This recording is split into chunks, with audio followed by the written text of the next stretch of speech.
everyone here in our audience to the September 5th, 2024 Budget, Finance, and Investment Committee. Our first order of business would be to approve our minutes from the August 8th meeting. We'll call on our Vice Chairman, Commissioner. Thank you, Mr. Chairman. I have reviewed those minutes and find them to be in order. Motion to approve the minutes. I have a motion and a second. Any discussion? All in favor signify by saying aye. Aye. Passes. Been informed we have no public comments tonight, so we'll go on to our investment report.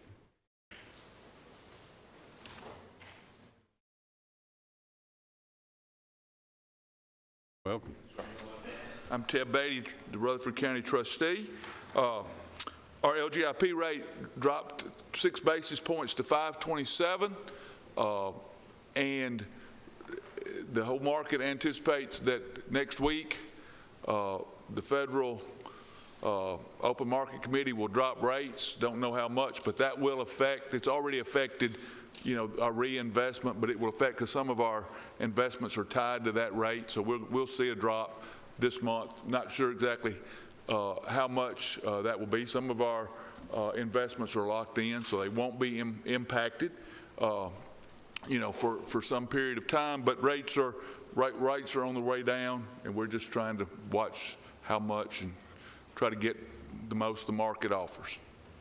If you don't mind, I'll let folks know that the 2024 property taxes are now available online at rctrustee.com. So if you want to see what your bill is or go ahead and pay it, they're available. That's my report, Mr. Chairman. Motion to approve. I have a motion and a second. Mr. Johnson. Questions or further discussion? Not all in favor signify by saying aye. Aye. Any opposed? Motion carries. Thank you, Mr. Beatty. Thank you. Good evening. Fund condition report. Michael?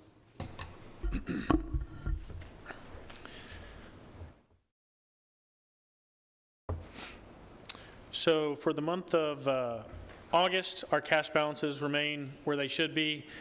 Keep in mind, we haven't collected any property taxes in several months, really since February or March, but they are where they should be. They remain strong. So that is good news. And then also on the revenue report that's in front of you tonight, our revenues are really in line with where they should be, but I'll remind you that really the month of July, most of that revenue is in last fiscal year. We're usually a month to 2 months behind on our revenue. So even if you see some lower numbers on that revenue report, that's perfectly normal. You can see they're in line with prior years. And then the other thing I'll point out is you can see I have zeros for all the property tax collected on there, but taxes aren't levied until October, so we don't expect to have any right now. But they are where they should, and with really only one month worth of revenue, there's not a lot to report there. And that's our report. I have a motion to approve. Second, Commissioner Irving. Further discussion? All in favor signify by saying aye. Aye. Any opposed? Motion carries. Next is risk management financial report.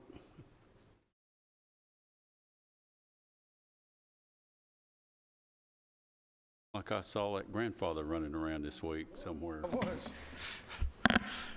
Good evening, Commissioners. I'm Ed Elam, Insurance and Risk Management Director. For your 264 fund, the month of August for 2024, your revenue was $1,798,963. Expenses was $2,021,593. Revenue less expenses was a negative $222,631. Your total for the year for 2024, your revenue is $15,110,856. Expenses $14,806,967. Revenue less expenses is a positive $303,889. For the fiscal year for 2024-25, revenue totals is $3,000,000 $511,396. Expenses, $4,171,510. Revenue less expenses, a negative $660,114. For the 266 fund, for the month of August, workers' comp was $1,410.63. OJI was $89,516.56. Your year-to-date total, workers' comp, $2,517.51. OJI was $174,690.40. And your total for the year, $177,207.91. And the county attorney expenses for the month of August, $18,096.61. And Mr. Chairman, that concludes my report. Any questions for the director? Ed, I'm going to ask you one, if you don't mind. Go back to the 266 fund. Yes, sir. Just looking at the numbers there, are there any longstanding payments that we're making on an injury that have been going on for a long time? I know a lot of those have dropped off in the last few years.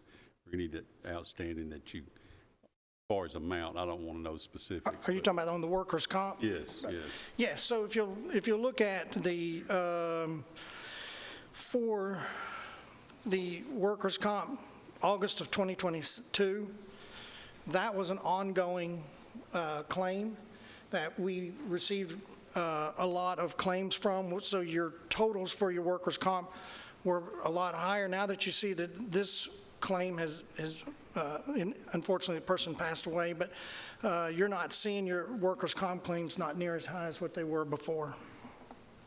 Well, I think some of those were prior to us going to our new system. Is that Yes, correct? that's prior to going to the OGI system. And also during that time, the carrier took bankruptcy. So that was one of the problems. Thank you, Ed.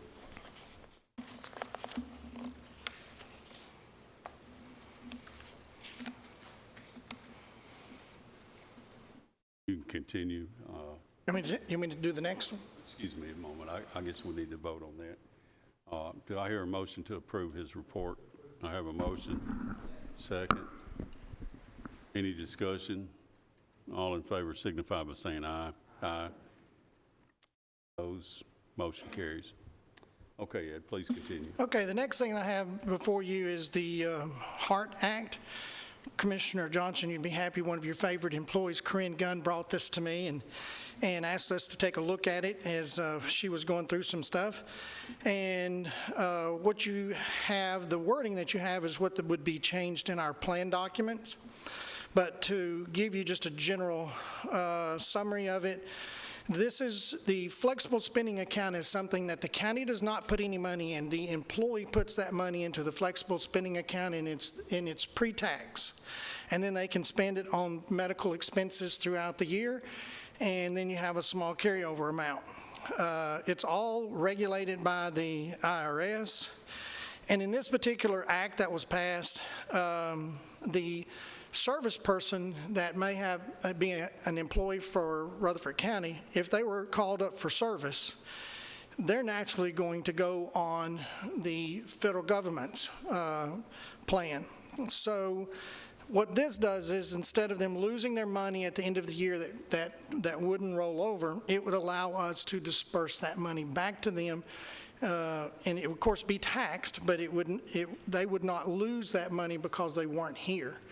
I'll give you a little bit. My opinion is if they're out fighting for our country, I don't think we should keep their money. So that's the Ed Elam opinion. But yes, sir. Basically, we were actuarially. Use your mic, please. Sir. I said actuarially. Yeah, yes, sir. This is again regulated by the federal government. The HART Act allows it. We have to have this approved and in place. We can't do it retro, and this is what I'm trying to get ahead of. I don't know of anybody that would use this at this moment, but it has to be in place. We can't do it retroactive if we had somebody leave. So that's the intent of bringing this to the committee for approval. Motion to approve. I have a motion to approve and a second. Any further discussion? Call roll, Mark. Commissioner Harris? Yes. Commissioner Irvin? Yes. Commissioner Johnson? Yes. Commissioner Piercy? Yes. Commissioner Strino? Yes. Commissioner Gooch? Yes. Commissioner P?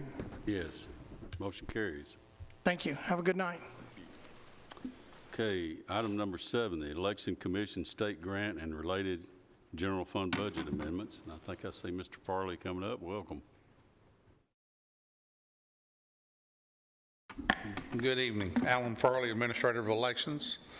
Have before you tonight a grant from the state of Tennessee for voting equipment and a general fund budget amendment to recognize the revenue and appropriate these funds, which would actually increase revenue to line item 101-469880, $108,850, and then increase expenditures 51500-731 voting machines for $108,850, and that's actually for purchase 25 additional voting machines in anticipation for the turnout for the November election. Motion to approve. Second. I have a motion and a second. Any further discussion? Hearing none, call roll, please. Commissioner Harris? Yes. Commissioner Irvin? Yes. Commissioner Johnson? Yes. Commissioner Piercy? Yes. Commissioner Strino? Yes. Commissioner Gooch? Yes. Commissioner P? Yes. Motion carries. Thank you, Mr. Farley. Right. Item number 8, Health Department contract.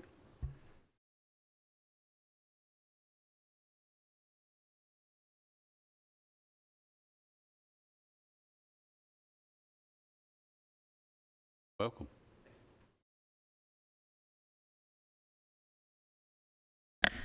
Good evening. My name is John Blair. I'm the Assistant Director at the Rutherford County Health Department. I'm filling in for Director Byron Cumbie tonight, who was not able to be here.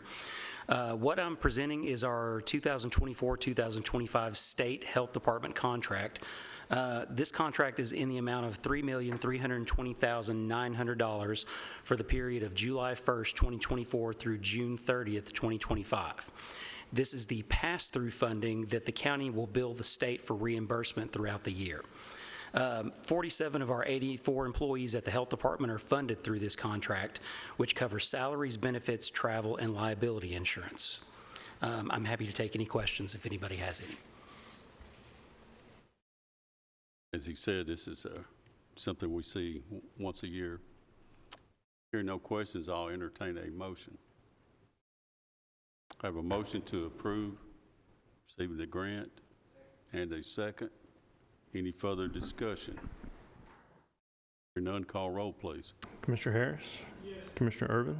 Yes. Commissioner Johnson? Yes. Commissioner Piercy? Yes. Commissioner Strino? Yes. Commissioner Gooch? Yes. Commissioner P?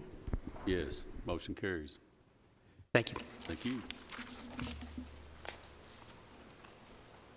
Item number 9, Ambulance Service Fund Budget Amendment.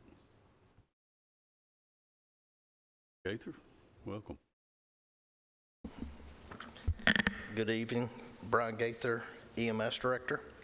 Asking for a budget amendment to move $56,000 out of fund balance into our in-service and staff development to send about 10 people to paramedic school this year.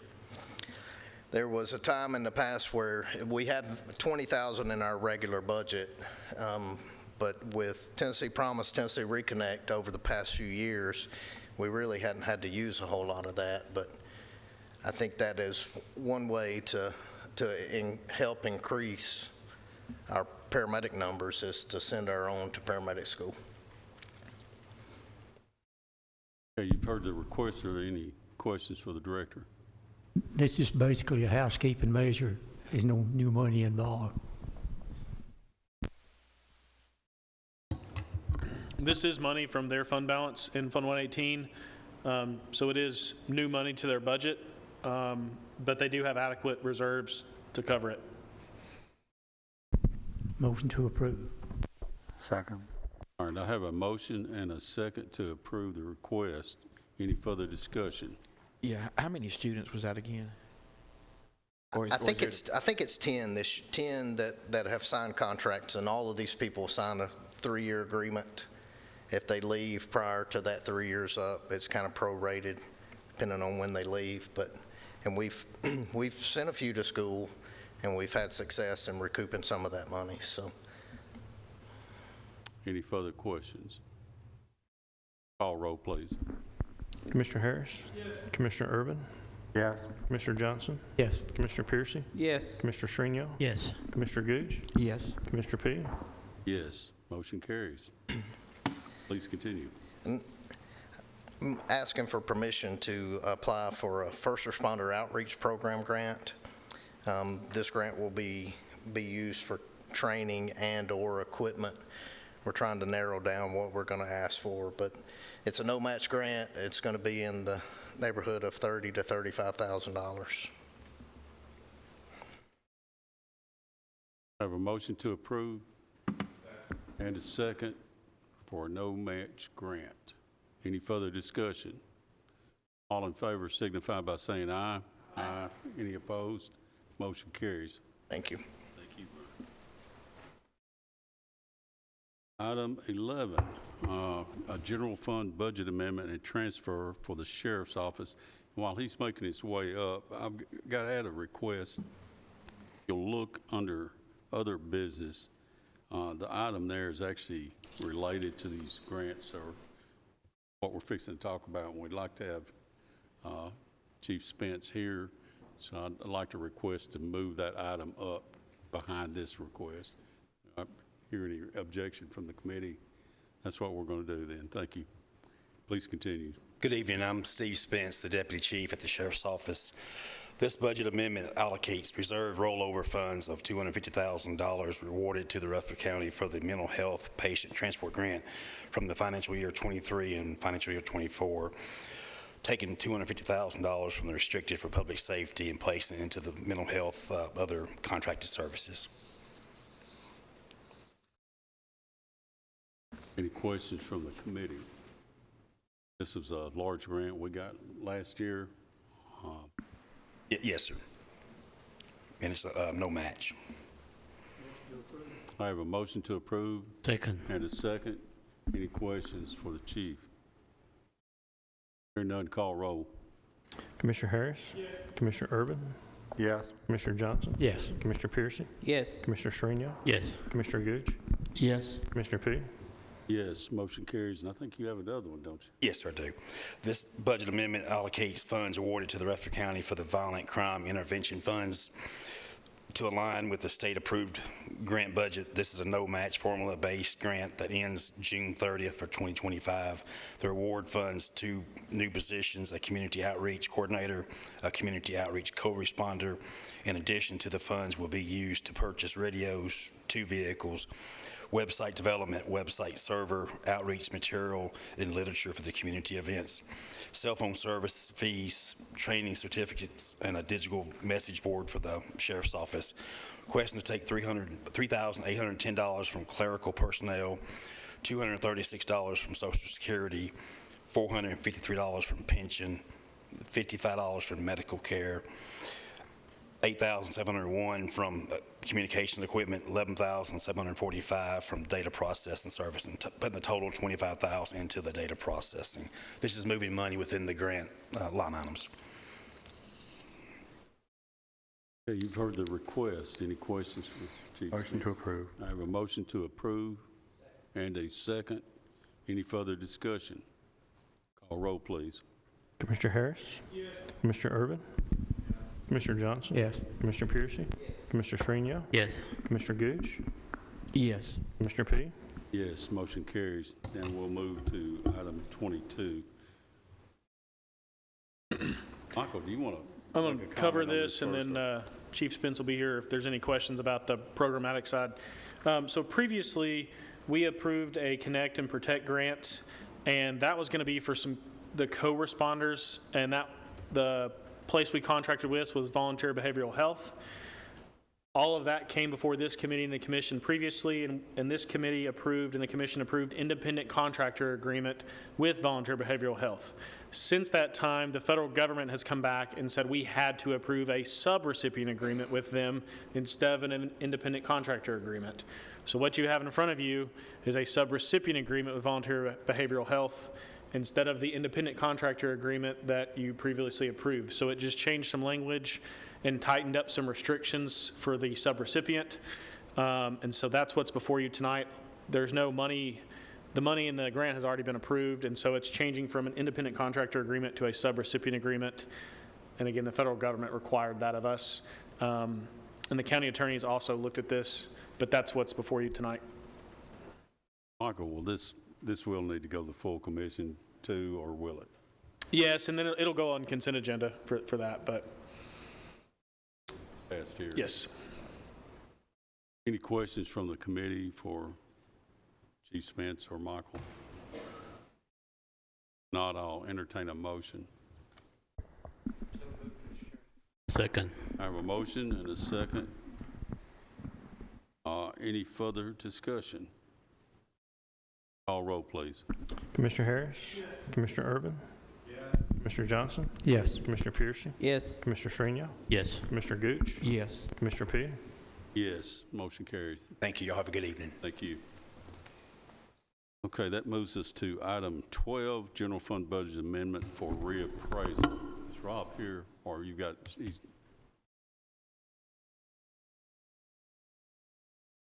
Welcome. Commissioners, Russell Key, Chief Deputy Property Assessor's Office. Tonight we're asking for an amendment to our budget for to pay for an Eagle View pictometry flight, $164,133. The vendor failed to invoice us in the proper year, and we just became aware of it. So we're taking funds that were allocated in last fiscal year and hoping to move that forward. Everybody understand that, or are there any questions? This is something we had previously approved. The money was approved last year. The funds were put, since they were not spent because they didn't receive the bill, they were put back into the general fund. So basically they were requesting to take that money we'd priorly approved, bring it back out of the general fund for this. Did I get that right, Michael? I want to clarify one thing. The property assessor's office budget is in the general fund. So nothing ever left the general fund. This was budgeted. We have a contract with Eagle View that has been for purchasing previously. We pay them a yearly fee. That company failed to invoice the property assessor's office last year. So this year they'll have 2 payments instead of 1. And so when the general fund closes at the end of the year, any unspent money from revenue expense, any gross profit or gross loss closes out in a equity or unassigned fund balance, and that's where this closed into. So that's what they're requesting tonight. They'll pay 2 invoices this year and none last year. So Motion to approve. Have a motion to approve Second. and a second. Any further discussion? Hearing none, call roll, please. Commissioner Harris? Yes. Commissioner Urban? Yes. Commissioner Johnson? Yes. Commissioner Piercy? Yes. Commissioner Shrino? Mr. Gooch? Yes. Mr. P? Yes. Motion carries. Thank you. Okay, item 13, application for the Hazardous Material Emergency Preparedness Grant. Clark coming up. Welcome. Chris Clark, Director of Emergency Management. We were requesting to apply for a hazardous materials grant that same thing that we applied for last year, same complication that we had last year. This came to our attention after the public safety meeting in July to apply for this grant. Being that it was after public safety, it was due on August the 16th. Being that it was a short time span, I did reach out to Chairman Pettis Reed and also Chairman Robert P. concerning this grant to ask if I can go ahead and apply it. I would come in front of you to request to apply. If for some reason or another that the commission voted that we would not apply for this grant, then I would kill the application before it was processed. We had a short time period. In this grant, it is particularly for 4 different hazmat teams, which are with the Laverne, Smyrna, Rutherford County, and Murfreesboro Fire Departments. We sent 8 of those personnel to Baltimore, Maryland for hazardous material training at an international conference. They had good results coming out of that conference and shared much material with us. We're applying for this again this year for their training. Out of this grant, we would be required of 20% of the funds, which is $4,400. The feds would pick up 80%, with a grand total of $22,000. I think we can stand $4,400. Motion to approve. Second. I have a motion and a second to approve. Any further discussion? Call roll, please. Commissioner Harris? Yes. Commissioner Irvin? Yes. Commissioner Johnson? Yes. Commissioner Piercy? Yes. Commissioner Shrino? Yes. Commissioner Gooch? Yes. Commissioner P? Yes, motion carries. Thank you.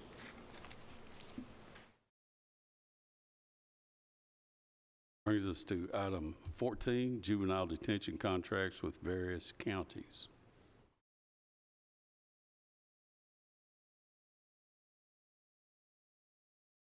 Welcome. Good evening. Lynn Duke, Director, Juvenile Detention. In front of you tonight, you have 14 new contracts with Tennessee counties. The change in these contracts are regarding the daily rate. They went from $175 a day to $200 a day per child. There was also some additional language regarding the Prison Rape Elimination Act and some changes that the Juvenile Detention Center Board suggested. So this has gone through the Rutherford County Attorney's Office, and it has also gone through our board, and we just recently went through public safety, and I will answer any questions regarding these contracts that you may have. When's the last time we had an update?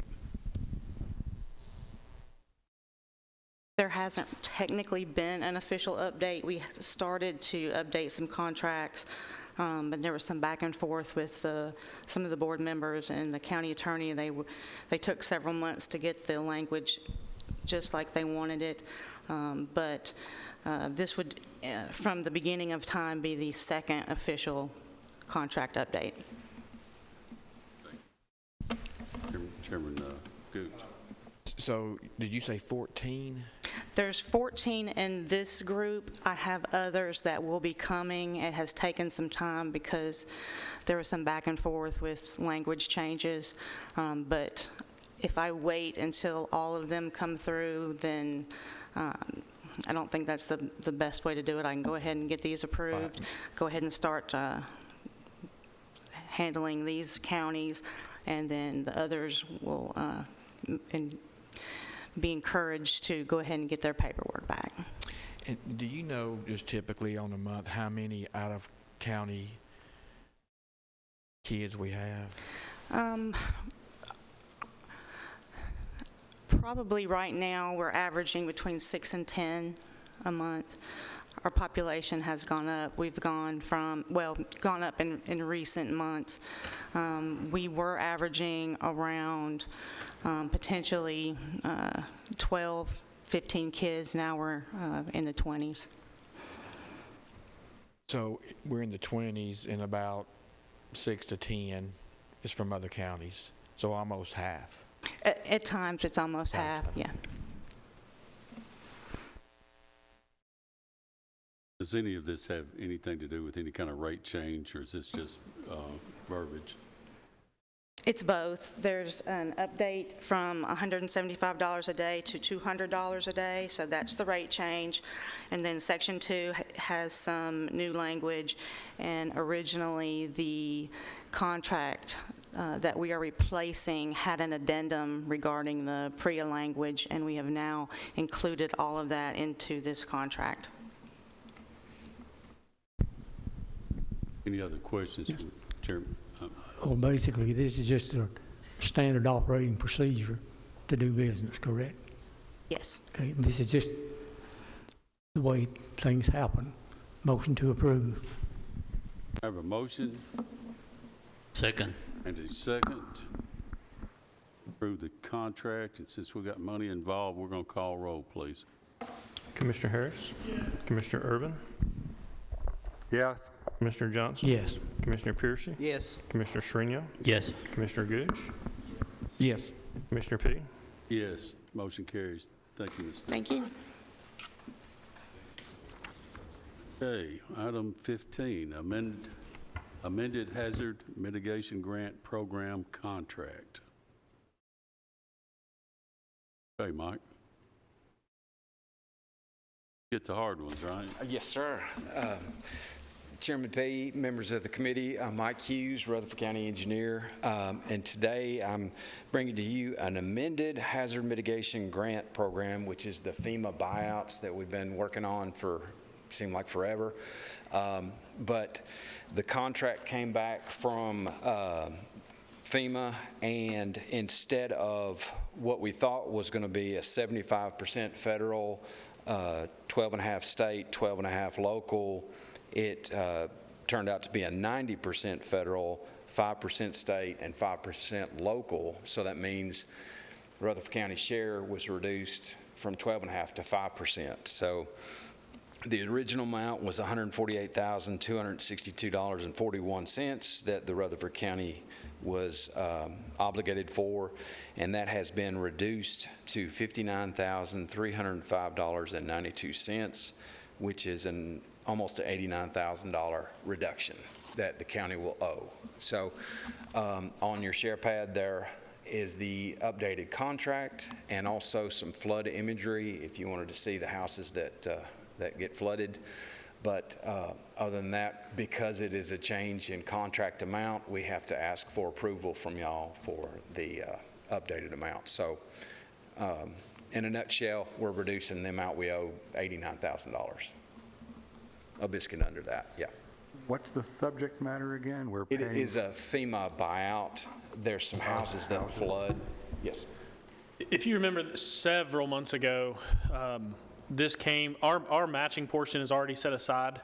The 148 is already set aside, so we're going to, because the grant contract amount changed, even though it was in our favor, we still have to bring it back before the governing body. And so we already have our matching portion set aside for this, so it just lowers our matching portion is really what it does. It's just a buyout of some houses, is that what it is? That were in the flooded area, it was a grant. Motion to approve. I have a motion to approve Second. and a second. Any further discussion? Call roll, Mark. Commissioner Harris? Yes. Commissioner Urban? Yes. Commissioner Johnson? Yes. Commissioner Piercy? You stepped out for a moment. Commissioner Shrinion? Yes. Commissioner Gooch? Yes. Mr. P? Yes, motion carries. Thank y'all. Thank you, Mike. Item 16 is a general purpose school fund budget amendment. Get the treat tonight with, let's see, Dr. Sullivan must be at the board meeting. That would be my guess. Yes, sir. Welcome. Yes, sir. Thank you for having me. My name is Kay Martin. I'm the Deputy Director for Rutherford County Schools, and I'm representing Dr. Sullivan tonight. He is at our office with the county school board meeting right now. We are coming to you tonight with two amendments. The first one concerning the Beatty Middle School property. This amendment is to fund the design fees for the Beatty Middle School project. This project will be funded by amending General Purpose Fund 141 by decreasing 39,000 unassigned fund balance and increasing operating transfers account 99,100,590 transfers out of the amount of $3.7 million. Mr. Chairman, Recognize. has this school been approved by the school board? Yes, sir. So they've approved, and what No, exactly? no, sir. I'm sorry. No, sir, it has not. This is for the design fees, Michael. Okay, so what are we spending money for something that hasn't been approved? It's for the design fees. So the typical practice that's been done is the school board approves money to go out to design for a school. Then they come back with a design, they put it out to bid, and then they decide if they want to construct that school or not. I think typically the school board does a 5-year plan, and this school is on their 5-year plan. And so they generally fund that design portion. They get a rough estimate of square footage, and I believe this design is unique. It's a brand new design with 2 stories. That is correct. And so typically they send it out for design, bring it back for a presentation before the school board. They decide to put it out to bid. Then they decide if they want to build the school or not, and then it comes over here. Okay, and I understand that. What I'm trying to figure out, and I've heard this from constituents, and I've heard it from other folks, okay, we're getting ready to spend $3.7 million, and the school itself, no one's made any kind of presentation about, this is the need for the school, this is why we, are choosing this new design, this is why, we think, this is going to solve this or that problem, like overcrowding or whatever it is, and is it more students, is it less students? There's a whole bunch of questions that really, candidly, in my view, and other folks do too, need to be answered before we write a check for 3.7 for somebody to go design something, that, presumably, I mean, what other ideas were looked into? Yes, in terms sir. of the design for this building, for solving whatever problem, if it's overcrowding, or whatever. And number 2, how does it solve it? Okay, and then also, you've got, correct me if I'm wrong, you've got some other schools that might be coming online out there, charter schools, et cetera, or whatever they're called nowadays. And the question is, are they going to be, what's the effect of their enrollments on this, and has that been taken into account? In other words, there's a whole bunch of questions that so far I haven't seen the answer to, but we're being asked to write a check for 3.7 for design fees. So this particular building, as you know, we have the Beatty Elementary School, which we call Poplar Hill, that is currently being built. This middle school would be on that same property. Part of our design, if you know a lot of our last traditional schools, of our middle schools, they have a particular design. This would be a 2-story design to fit more appropriately on that land. To answer some of your questions about enrollment, this current year, we have a little over 52,000 students currently enrolled. To speak to some of your, that's an increase from last year. To speak to some of your charter school questions, we have 2 schools that we've approved, and they have approximately 200 students each. And so that's much smaller than our traditional schools that we have. So that would help with some of the crowding that we have in the Smyrna area, the Blackman-Smyrna area. If you're familiar, we've been sending some students from Stewart's Creek Elementary School last year to Stewartsboro Elementary, and now this year some of those students are going to Browns Chapel. So this is a school in that area that would relieve some of that overcrowding in that area. Okay, but we haven't seen anything else in support of this school. Is that correct? Nothing else come before the commission to support this? It has been a part of our 5-year building plan, and so that would be the next school that we would build in that plan, part of that program. So the 5-year plan, was the 5-year plan actually officially approved and all of that kind of stuff? I mean, I'm trying to get at, if we're going to spend 3.7 on a new design with a whole bunch of open questions, I'm trying to understand why we're doing it. And if the mechanics are, well, that's how we've done it in the past, so that's how we're going to do it. If that's the answer, I'm not going to support that. But if I want to know, because we're fixing to come down the pike, I think you're going to ask for middle school, you're going to ask for probably a number of other pieces to this puzzle. For example, a high school maybe some addition and renovations, whatever, to Laverne. Well, I got to know where that money's coming from, and I need to know that this contributes towards solving the problem, whatever the problem is, and I'm not even sure at this point. Overcrowding. Well, we had theoretically a big overcrowding at high schools. And we added 850 new seats, something like that, net new seats. Spent a lot of money doing it, but that's what we did. So I'm trying to figure out, okay, before we spend this, what's the thought process that's gone into it? The only thing I've heard so far is we have a 5-year plan that we're not sure if it's been approved or not. So their board does formally approve their 5-year plan. I don't know the date of when that last one was approved, but it was formally approved. And I think to some of the questions you're asking, the board does have that discussion with their zoning when they go through their, I think, did y'all do a rezoning last year? We did. And so typically they give that detailed report of their problem, which is in their case is the overcrowding. They give that at the board, and then they just send it up here for funding. It sounds like you're kind of asking for that same report to be given at budget that's given to the school board. Or at least available to us, maybe out there, because I guarantee if we approve 3.7, I'm going to hear about it, probably the next day or two. I mean, just from constituents saying, how come we're spending money without approving it? And I need a good answer. I would like a good answer to that. And I'm not so far hearing a really solid answer yet. Mr. Johnson, you're recognized. I need to ask Trey, aren't you on Health and Ed? Okay, what's their recommendation on this?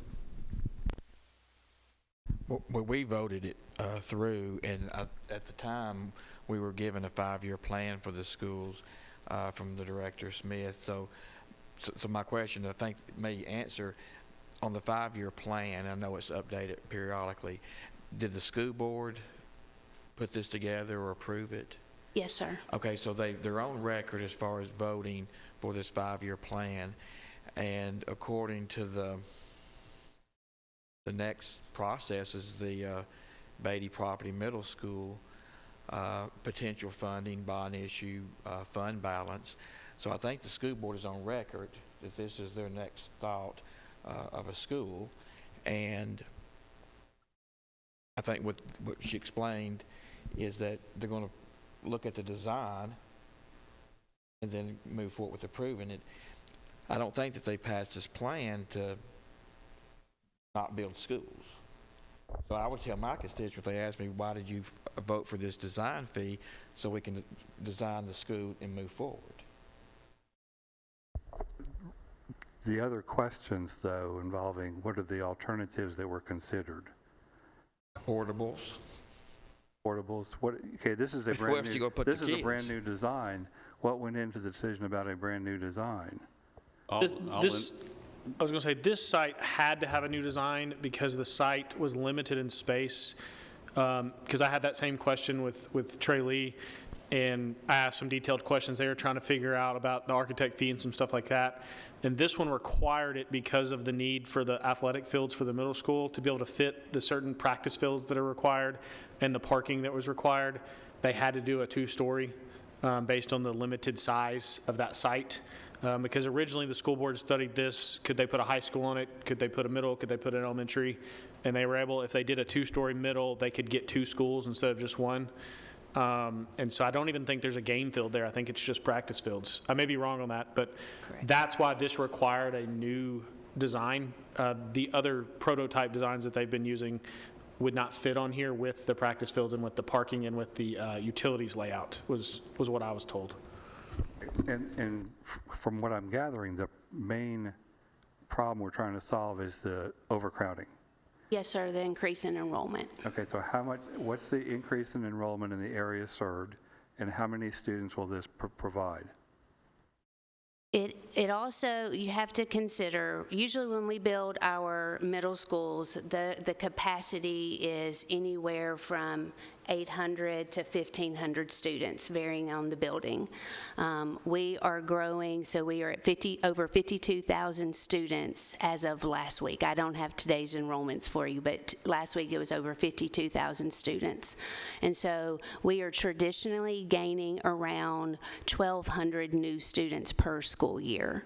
Of course, this varies across, but as you know, it's a domino effect, you know, from whether they enter at Kittrell, whether they come to Laverne. The north end of our district obviously has a lot of growth, more so than other ends.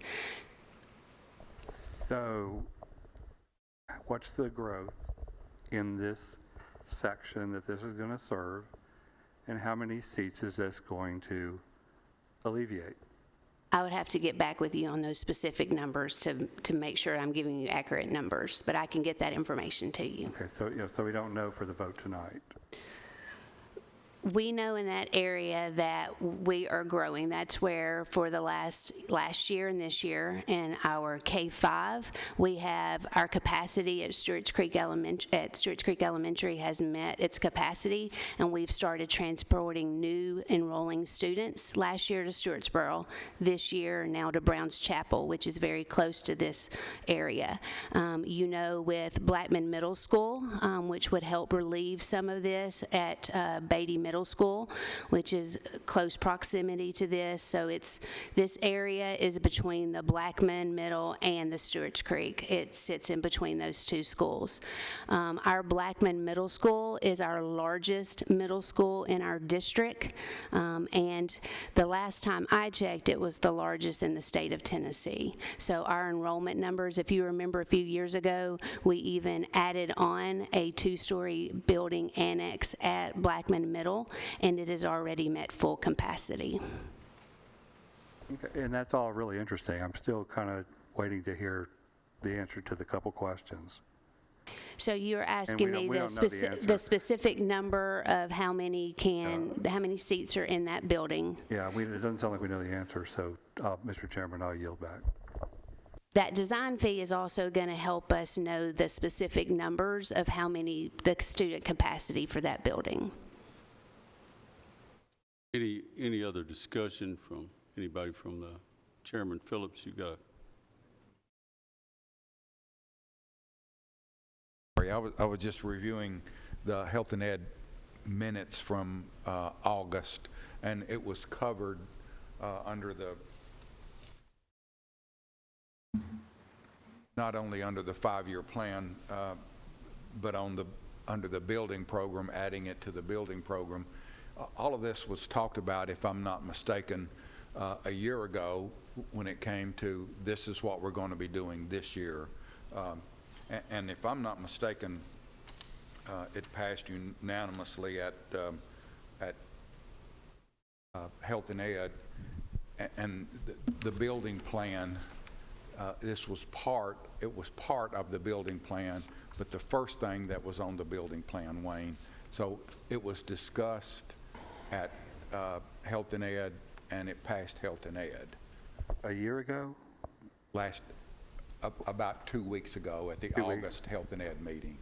But the 5-year plan was presented months ago, when it came to this would be actually the first building program that was introduced this year, if I'm not mistaken. And that's fair, and I appreciate the information, I really do. I'm still trying to get the answer to just a couple questions. I'm not, and that I've yielded back, so I'm not. I understand where you're coming from. There was some, I don't mean to say lengthy discussion, but there was discussion as it related to bond issues and those kind of things coming up. So it's actually just the first step of that building program, and it will complete, if I'm not mistaken, the building plans for that piece of property. I've asked Mike. I just want to clarify one or two things. The school board won't be able to give you the exact, they can give you what they want the enrollment to be at that school. But generally what happens as far as that design phase, when they can't really hire the architect officially until money's appropriated. But what they'll do is tell that architect, hey, we need it to be 1,200 or 1,500 or whatever that number is. And they have to get the cafeteria portion to be able to hold that. The classroom space is more flexible, but you have to have the cafeteria capacity as part of the state law there and the fire marshal things there. So I would say they can't give you that number tonight, even if they wanted to, until that final design. Usually, from what I've seen, we always shoot between 1,000 and 1,500 for a middle school for a typical. And then I want to clarify one thing. The building program that Commissioner Gooch and Commissioner Phillips are referencing, I took exactly what they had in their hands. I took that straight out of, I took last year off, so technically I think it's 4 years on their sheet, because I took the exact building program that was approved by the board last year that had the Beatty Elementary on there. I just took that year off. And I believe that's the same plan that was presented by Dr. Sullivan to the full commission at one of the meetings last year when he gave a health and ed update. And so that was kind of on our plan when we looked at the borrowing over the next couple years, because I think also that I believe is coming to this body this year is going to be the Laverne High School that y'all appropriated design money for. And so we kind of looked at that in conjunction. That was all talked about during that same plan. I don't remember the month because that's been several months ago, but I don't know if that helps, but just wanted to clarify those things. Any other discussion from the committee? Hearing none, I'll entertain a motion. Motion to approve the transfer, Mr. Chairman. I have a motion to approve and a second. Commissioner Sereno, any further discussion? Call roll, please. Commissioner Harris? Yes. Commissioner Irvin? No. Commissioner Johnson? No. Commissioner Piercy? Yes. Commissioner Sriniam? Yes. Commissioner Gooch? Yes. Commissioner P? Yes, and motion carries. You have another request, item 17, Education Capital Projects Fund Budget Amendment. Yes, sir. This amendment moves funds from account 34685, committed for capital projects, to account 91300-335, maintenance and repair service buildings, in the amount of $2 million. Historically, the ending fund balance has been used to allow the lead materials and emergency acquisitions to be ordered prior to revenues, specifically property taxes, being collected. The movement of this money from fund balance will go to fund the LED lighting projects in Fund 177. Any questions from the committee about the request? See, so this is going into, is this all in 177? Everything is in 177. It's just going from one, it's a reclass or a transfer within. They're asking to appropriate money out of their fund balance into their current year expenditures. So it's already in 177 in their fund balance. It's very similar to us using our unassigned fund balance in the general fund. Okay. So there's no impact. The 177 budget that was passed, does this increase it? Or? Yes, it'll increase it by $2 million. Okay, so we're really moving out of general to no? This is in their, you can't have unassigned fund balance in anything other than the general fund or their general purpose school fund. So this is moving $2 million out of their 177 committed for capital projects, which is their equity account. Yep. And they're appropriating that, increasing current year expenditure. So they're spending down $2 million of their fund balance in that Fund 177. In 177. And then all the projects, okay, what's the impact on the projects? When we were going through the budget, we saw a list of projects in 177. Was this already listed there? Yes, sir. Okay, so this was already identified in 177 as a line item, and this is just being moved over into the different reclass, basically. Yes, in 177, it was a $2 million project for the LED lighting, so it was already in that list of projects. Okay, so when I go back to my list, I'll find it. If I recall correctly, it's down at the very bottom. Okay. That says LED lighting project, and it'll say $2 million there. Okay, that's fair. Okay. All right. Thank y'all. Any further discussion or questions on this request for the lighting project? Hearing none, I will entertain a motion. Move to approve. Have a motion to approve. Second. I didn't hear who the second was. But any other discussion? Call roll, please. Harris? Yes. Commissioner Urban?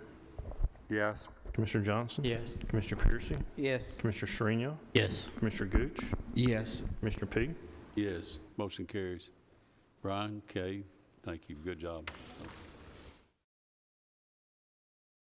Okay, that brings us to item 18, Sub-Recipient Agreement and Professional Services Contract for the Broadband Ready Communities Grant and related general fund budget amendments. Chairman, I think that's the one we're going to defer. I apologize. We have asked to defer that. This is something we've already approved, but we don't have all our ducks in a row and all the paperwork on that, so we will be deferring this one. Sorry. Thank you, Michael. Brings us now to item 19, General Fund Budget Amendment for the Food Insecurity CDB Grant. Michael, you want to? So this is a previous community development block grant that this body and the commission has approved. These are carryover funds from last budget year that will expend this budget year. So we're asking to appropriate the revenue of $95,001 and increase revenue of $95,001. And this grant and this money will go to purchase items for Nourish Food Bank. I believe we're purchasing a truck for their mobile pantry. And if you remember previously, we purchased some kitchen equipment for the Journey Home. But this is a no-match pass-through grant that's already been approved. This just appropriates the carryover funding from last fiscal year. Motion to approve. I have a motion and a second for approval. Any further discussion? Call roll, please. Commissioner Harris? Yes. Commissioner Urban? Yes. Commissioner Johnson? Yes. Commissioner Piercy? Yes. Commissioner Sereno? Yes. Commissioner Gooch? Yes. Commissioner P? Yes, motion carries. Okay, item 20, Recovery Court Addition Funding. I'm going to cover this one for us. I'll start, and then Eric's here from the mayor's office if there's any questions for that. At purchasing, the purchasing committee approved the general contractor for an addition and renovation at the Recovery Court building over across from, I don't know the road name, over across from the cemetery, Greenland. And that bid, I believe, came in, the GC bid, I believe, came in at $801,500. And then, of course, there is some FF&E, some OIT equipment, miscellaneous permits, things like that. And so there was not funding available for that project at purchasing, so that had to come here. And then I have some options for this body tonight, and then a recommendation if y'all would like to proceed. One option I think that's going to be my recommendation if this body would like to continue to fund that project is to reallocate the money from the community care renovation. And I'll give you a little past history there. During that community care renovation, the county fronted the money and was reimbursed by the Christy Houston Foundation and reimbursed by community care. And so that money is still in our capital projects fund. And so we could reappropriate that money, and that money would cover the cost of this addition of this construction project. That would be my recommendation. There's a couple other recommendations if y'all want me to go through those. They would be piecing together some funding. But if you reallocated that money from the leftover from the community care renovation, it would cover the construction cost for the Recovery Court addition. What's the will of the committee? You want to hear the other options, or somebody want to consider what he's told us already about transferring the money? Did we not have this in our budget for the addition? I thought we approved this. No, so so what was approved previously in our capital projects fund is we allocated money, let me get you the exact dollar amount here. We allocated $85,000 for the architect and design services. And then at that time, I told this body there would be some options that didn't involve borrowing money, that didn't involve unassigned fund balance, and that's still true today. But we didn't know how much that bid was or how much they would need. We thought it would be right around $900,000 to $1 million, and that's what it came in at. Altogether, it's going to be a little over $1 million for all of that. And so this was one of those options we spoke about a few months ago, saying, hey, we had that available, and that's kind of what I'm presenting tonight. So do you have the appropriate funds in the Houston account? Well, so we had leftover money in our 171 Capital Projects Fund of a little over $1 million, and I would propose if y'all would like to fund it, that's how I would recommend funding, is reallocating that money from the community care project to the recovery court addition project. Okay, so just so I can let the committees know, they desperately need this. I mean, they have people in closets for offices. So I'll make a motion to approve this with your suggestion. And I'd like to, if that's going to be your motion, I'd like to read the dollar amount specifically for the record for Mark to have in the minutes, if that's okay. So if that's the option you'd like to go with, then I think the motion should read to reallocate $1,097,139.12 from the community care renovation project and move that to the recovery court addition project in Fund 171. Is that your motion, Chairman Harris? I think he stated it for you. Got it, Mark? Yes. Okay, yes, that's my motion. I have a motion and a second. Commissioner Johnson. Any further discussion? Recognize. Thank you. Could you describe the effect on community care, if any? None. Are these leftover funds from? None. So this body had to front, or agreed to front the money for the community care renovation. And we received 3 reimbursement payments from Christie Houston, was going to cover essentially half. And then community care reimbursed us their portion at the end of the construction project. We essentially provided the cash flow for the project. We were kind of a pass-through. And so we still have that $1 million left sitting in our 171 Capital Projects Fund to be reallocated to whatever you would like. Their addition is done. Thank you. Any further discussion? Any questions from the committee? Call roll, please. Commissioner Harris? Yes. Commissioner Irvin? Yes. Commissioner Johnson? Yes. Commissioner Piercy? Again. Commissioner Sereno? Yes. Commissioner Gooch? Yes. Commissioner P? Yes, motion carries. We are fixing to go to item 21 to the RFP, loading, hauling, and disposal for waste transfer stations and the waste management contract. And I want to point out, the committee was requested to look at these items. Purchasing committee will actually have the deciding vote, but we asked, being on purchasing, we asked for input from the Public Works Committee and also from this committee to help vet numbers. We can vote on this tonight just so people know where we stand on this, but we don't have to vote on this, just to let you know that this was a request from, again, from the purchasing committee. Got a couple members from purchasing forward that I can see. I think all of you agree with what I'm saying on that. However, before we get into that, I'd like to take about a 5-minute break because I got a feeling we're going to be a few minutes in this other. So we'll make this a quick break. Thank you. Okay, we're back in order. As I was saying before, we're here to discuss the RFP on the loading, hauling, disposal for waste transfer station and the waste management contract. I've asked our director, invited him and Eric both, since they'll probably be answering questions you have, to sit up here with us. I don't really know where best to start this question or presentation, and I will, having said that, I think you had done a bit of a presentation the other night you would like to start off, that would be.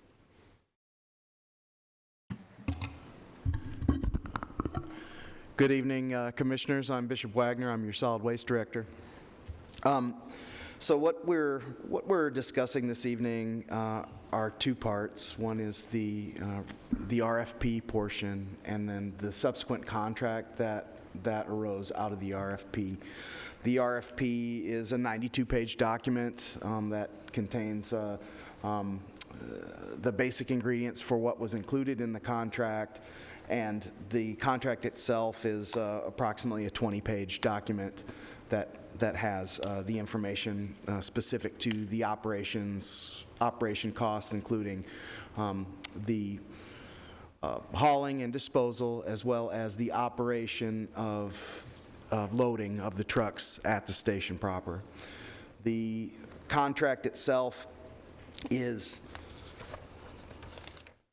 it states, I've got some notes on some of the county obligations and the contractor obligations that I'm prepared to answer. And then there was some discussion about the paperwork that was provided in conjunction with about the cost of operation and the responsibilities of the county as we go forward. So I'm here and available to answer any questions that you would have on either of those documents or some of the costs for operation questions that may come up as well.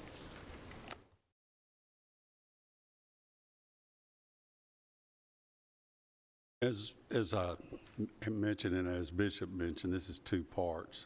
So if you don't mind, let's zero in kind of on the RFP first before we speak about the contract. Now, I know they're interrelated, but any questions about the RFP?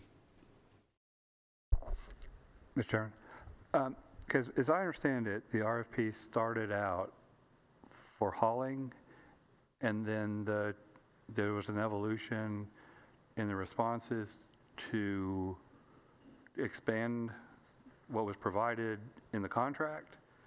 Do they match, and what was if the contract and the RFP don't match, what was the evolution and how did that occur? So the RFP is for hauling and disposal. So and it was broken up in the RFP in those two sections as an added bonus to the county. When we got to contract, the discussion was brought up and an addendum was added that included the loading of the trucks at the station proper by the same company that will be hauling the waste from the station to the landfill. And did everybody have the same opportunity to then bid or not bid, et cetera, after it was amended? Well, the bid was accepted and closed.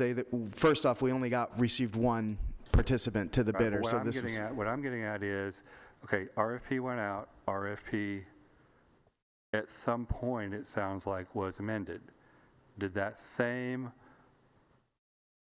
opportunity, was the same opportunity given to the folks the one that responded to the first RFP given to anybody else that might want to jump in? So to be clear, the RFP was not amended. The RFP was out as it stated, and we received responses to the RFP, one response to the RFP. That one response was accepted, and in the negotiation of the contract post the RFP, an option for addendum was added as a third option. It is broke up into three separate sections: hauling for a period for a cost of $22, disposal for a cost of $40, and then a sliding scale for loading that is added as an extra to the contract, because it's a service that is provided by the hauler themselves. So there was no option in the RFP. However, there was nothing that precluded companies from offering extras on top of it, which is pretty standard within an RFP, especially of this type.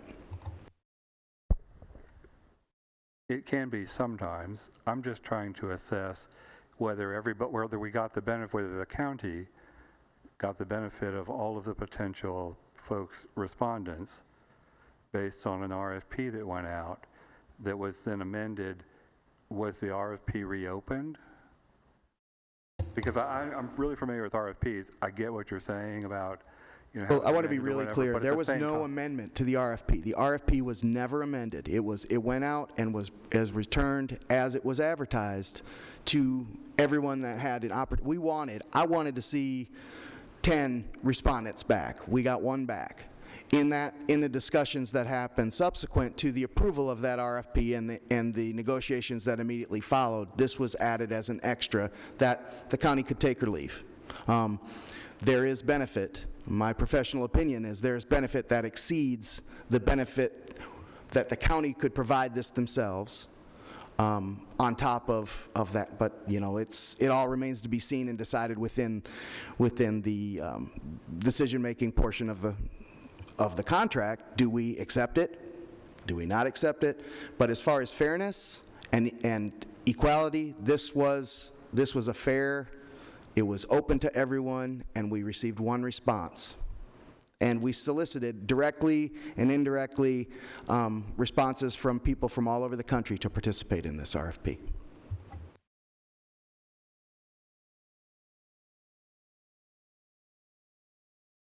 Chairman P., You're recognized. just to kind of clear the air there a little bit, there were 2 responses, but 1 elected not to bid.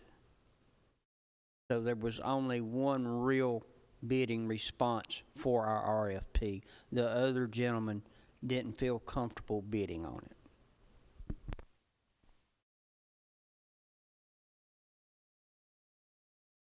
Further discussion on the RFP. On the RFP, was there a vote taken at Public Works? And I'll call on Commissioner Chairman Johnson, who's back there.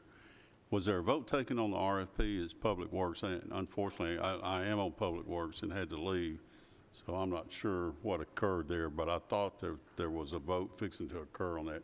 Or Michael, can you tell me, either one of you? There was a vote, it was tied 3-3. I believe there was a motion made for, to give a positive recommendation, and there was a 3-3 vote.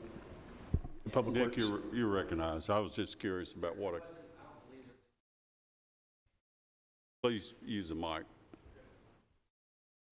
I don't believe that there was any decision made on the RFP. There wasn't really one required, but they did do a motion to approve or to recommend approval of the contract itself. Okay, so the RFP really didn't. I was there for a short time during the discussion yes, about sir. the RFP and had to leave. Yes, sir. But that's why I'm asking just And the vote on the what happened. positive recommendation for the contract, I believe there was a motion made for a positive recommendation, and that did not pass because it was a 3-3 vote. I understand. Okay. And that was, if I may, Chairman, You're recognized, Chairman Johnson. we took the vote, but that was not to really approve or disapprove. It was to show you our feelings on what we wanted as a committee. We were advised that it was moving on anyway, so it wasn't a motion to move it to this committee or any other committee. It was only a vote of his confidence, and that failed. So it moved on without us really making a recommendation.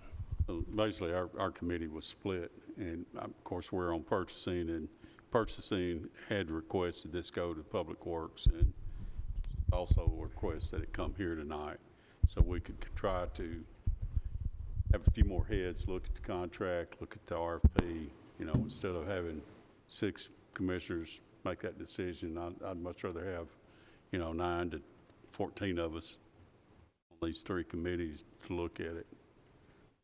Any other discussion about the RFP at this time? If not, we'll move on into the contract.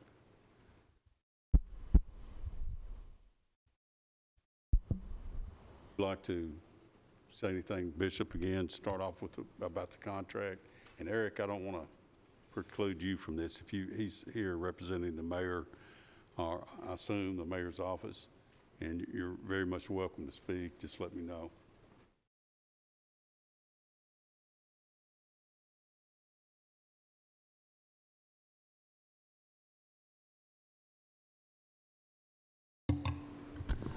So the contract as received is, like I said, 20 pages long. It has definitions and things that are included within discussion of the contract. It has the cost associated for the breakouts, and there's one thing, bear with me for just a second while I flip through this to find the appropriate page.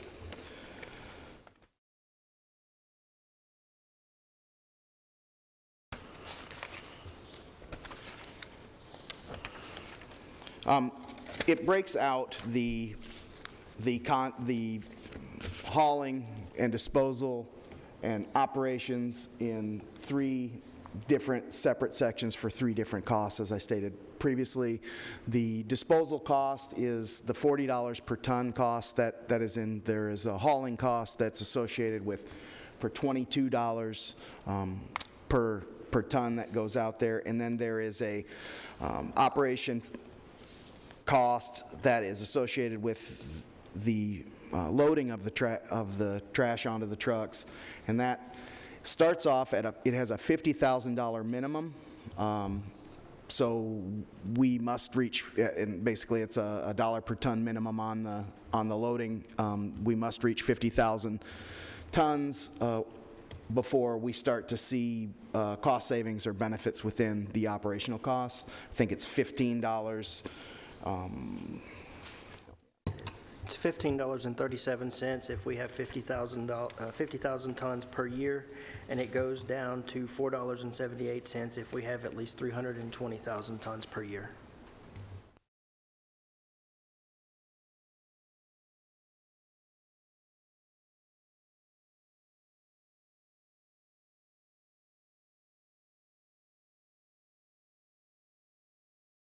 There are also additions in terms of a CPI adjustment for sewer water trash, which is a standard adjustment that can be addressed.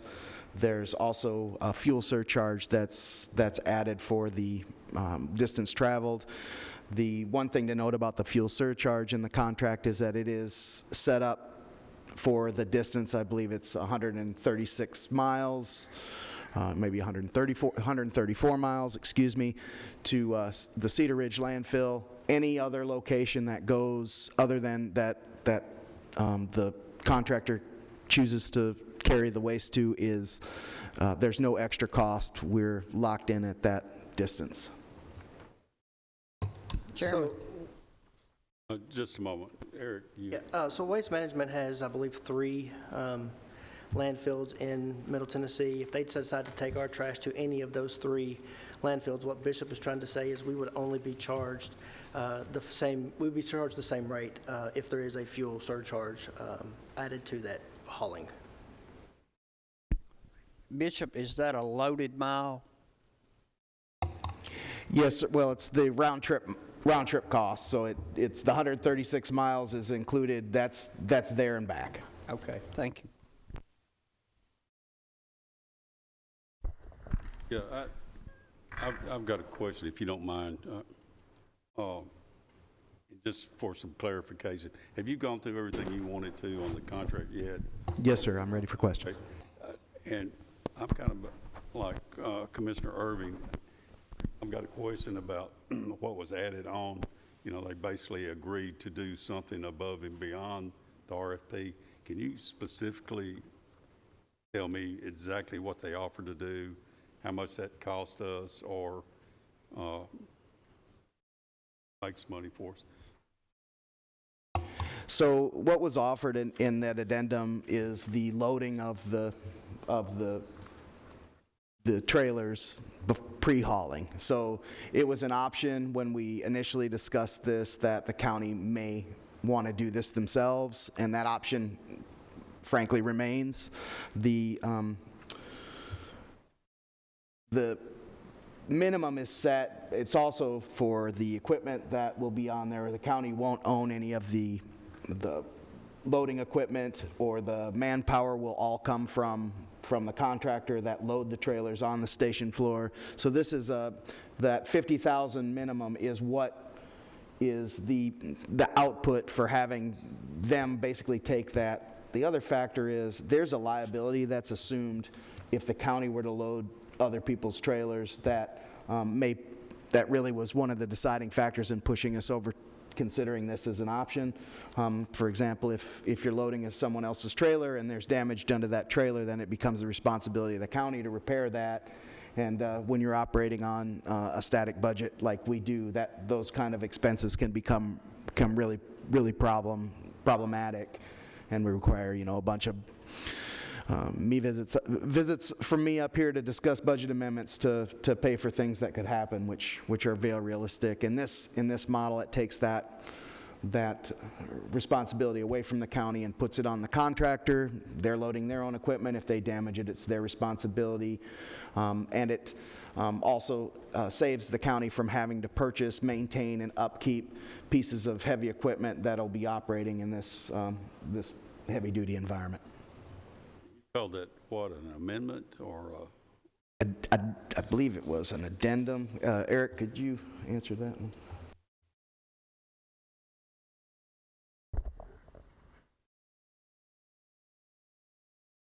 That's something we did not bid. That's what I want clear.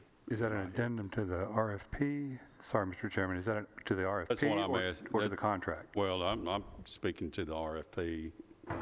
No, this was an additional service that was offered in negotiation.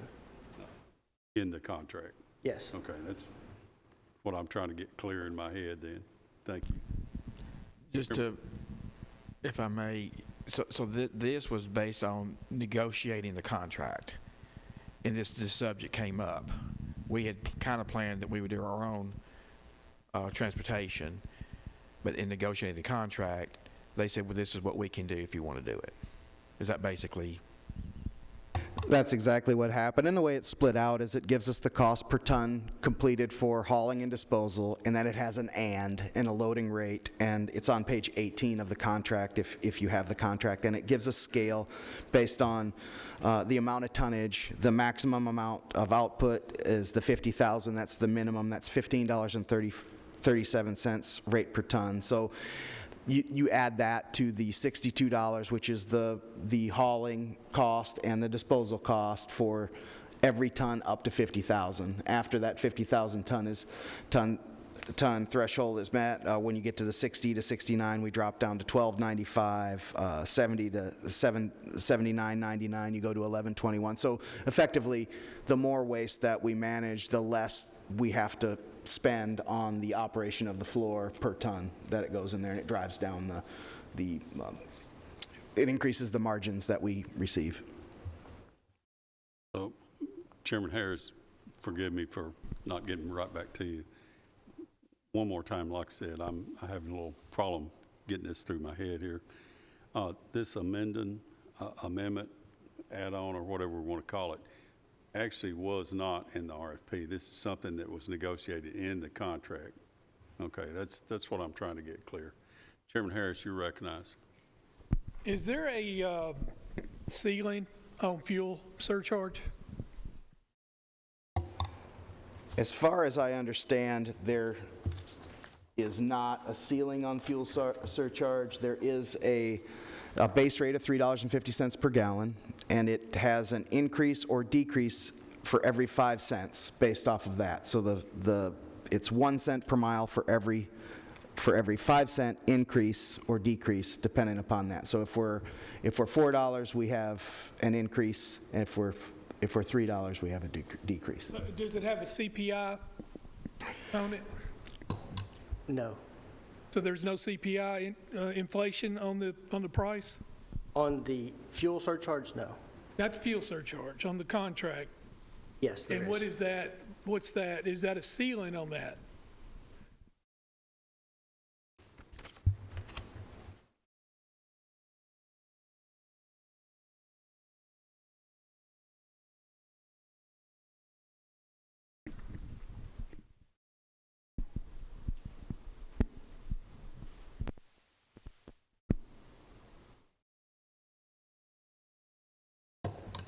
So the CPI is based on the Consumer Price Index for water, sewer, and trash, and it would be adjusted annually based on whatever that consumer price index value is. So Which is generally around 3 to 5%. roughly. Right there? Yeah. So this contract is a 20-year, you can do option 20-year, but it's 5-year increments? That's correct. It's a 5-year initial contract with 3 5-year extension options. Okay, so after 5 years, is there a ceiling on what they can charge us? There is not a ceiling in this contract. Thank you.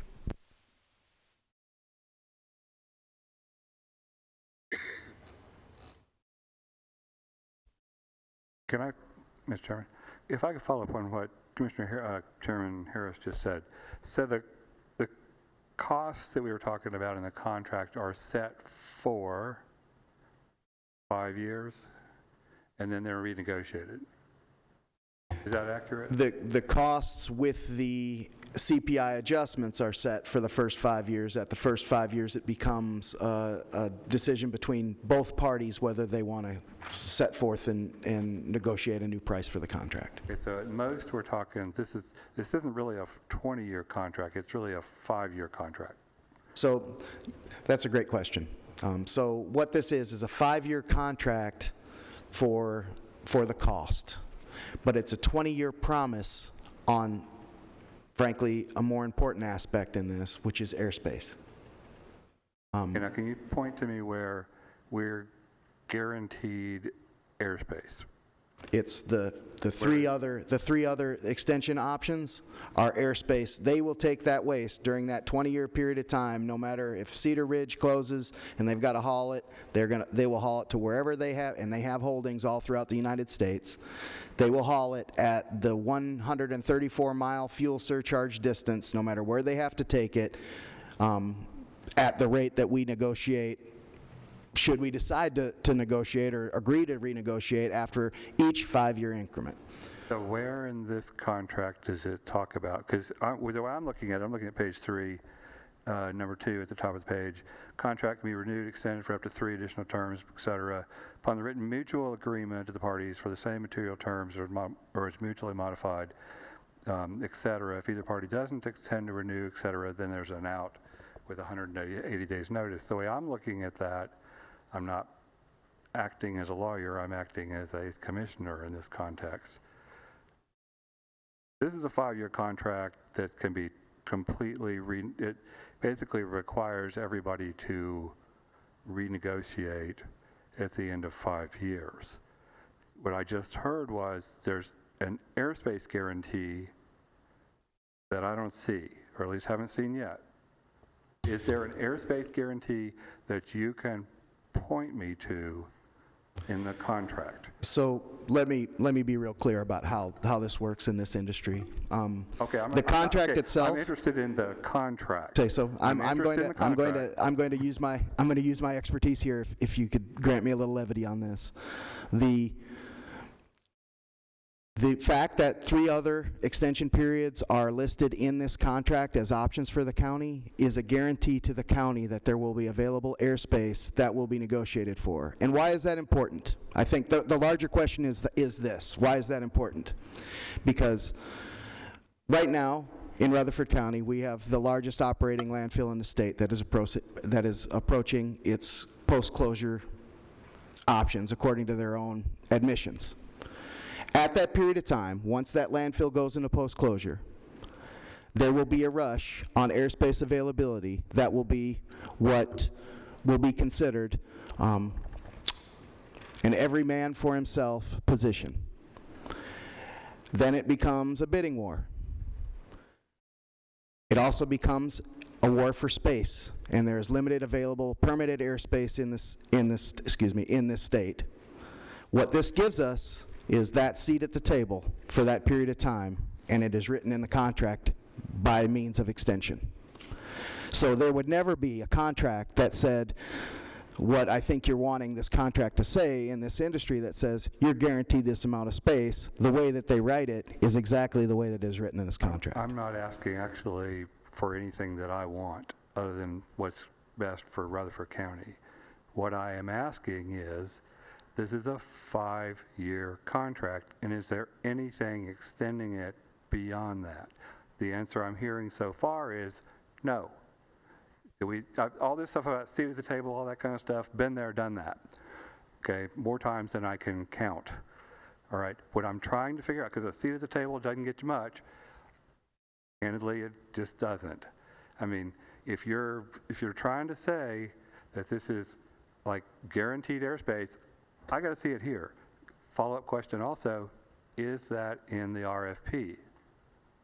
Was a guarantee, was assurances, anything like that of airspace in the RFP? Because candidly, at this point, sitting here right now, I haven't decided which way I'm going.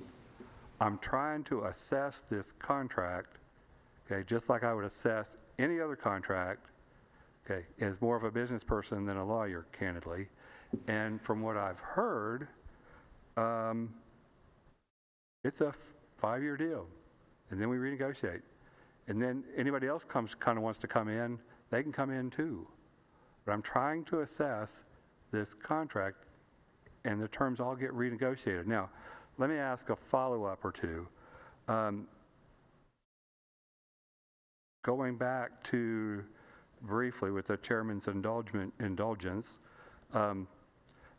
is there any indication that there would have been other bidders if the addendum you referred to had been in the RFP? Any indication at all that there would have been other bidders? There was no indication at all that there would have been other bidders. There was one response, and I want to make a clarification that I made a correction to a statement that I made in the Public Works meeting about receipt of an email from the company that came up here called CWS. CWS did send me an email. I didn't remember the email because the email asked me if there were any questions that were asked concerning the RFP, to which the answer was no, there were not, because we did not receive any. So they never indicated, or there was never another company that indicated that they were interested in participating with the RFP or asked any specific questions to that statement that would lead me to believe that there was anybody out there. I will tell you that I reached out personally to multiple companies to ask them to participate in the RFP, and never heard anything back from them in the form of question. They didn't respond to the RFP, with the exception of a company that Commissioner Piercy had mentioned earlier. Okay, and that's fair. Now, what I was going back to the costs case, because the cost basically, because it's a 5-year contract, I think we've established that. Okay. I would like to say, not as an attorney as well, but on this agreement, it's a 5-year renewable up to 20 years, and so it says that it may be renewed on the same material terms of this agreement or as mutually modified, in that same paragraph that you're looking at on page 3, paragraph 2. So it does leave it open there for this to extend for up to 20 years. Right, and if it's open along those lines, is it really a contract? Short answer, probably no, beyond that 5-year point. Mr. Irvin, could I have just a moment? We have a motion over here. Yes. Commissioner Piercy. I'd like to suspend the rules and give the gentleman from Waste Management to come up here, and maybe he can explain to you the airspace situation, if he would. I have a motion. Do I hear a second? All in favor, signify by saying aye. Any opposed? Okay, one opposed. Motion carries.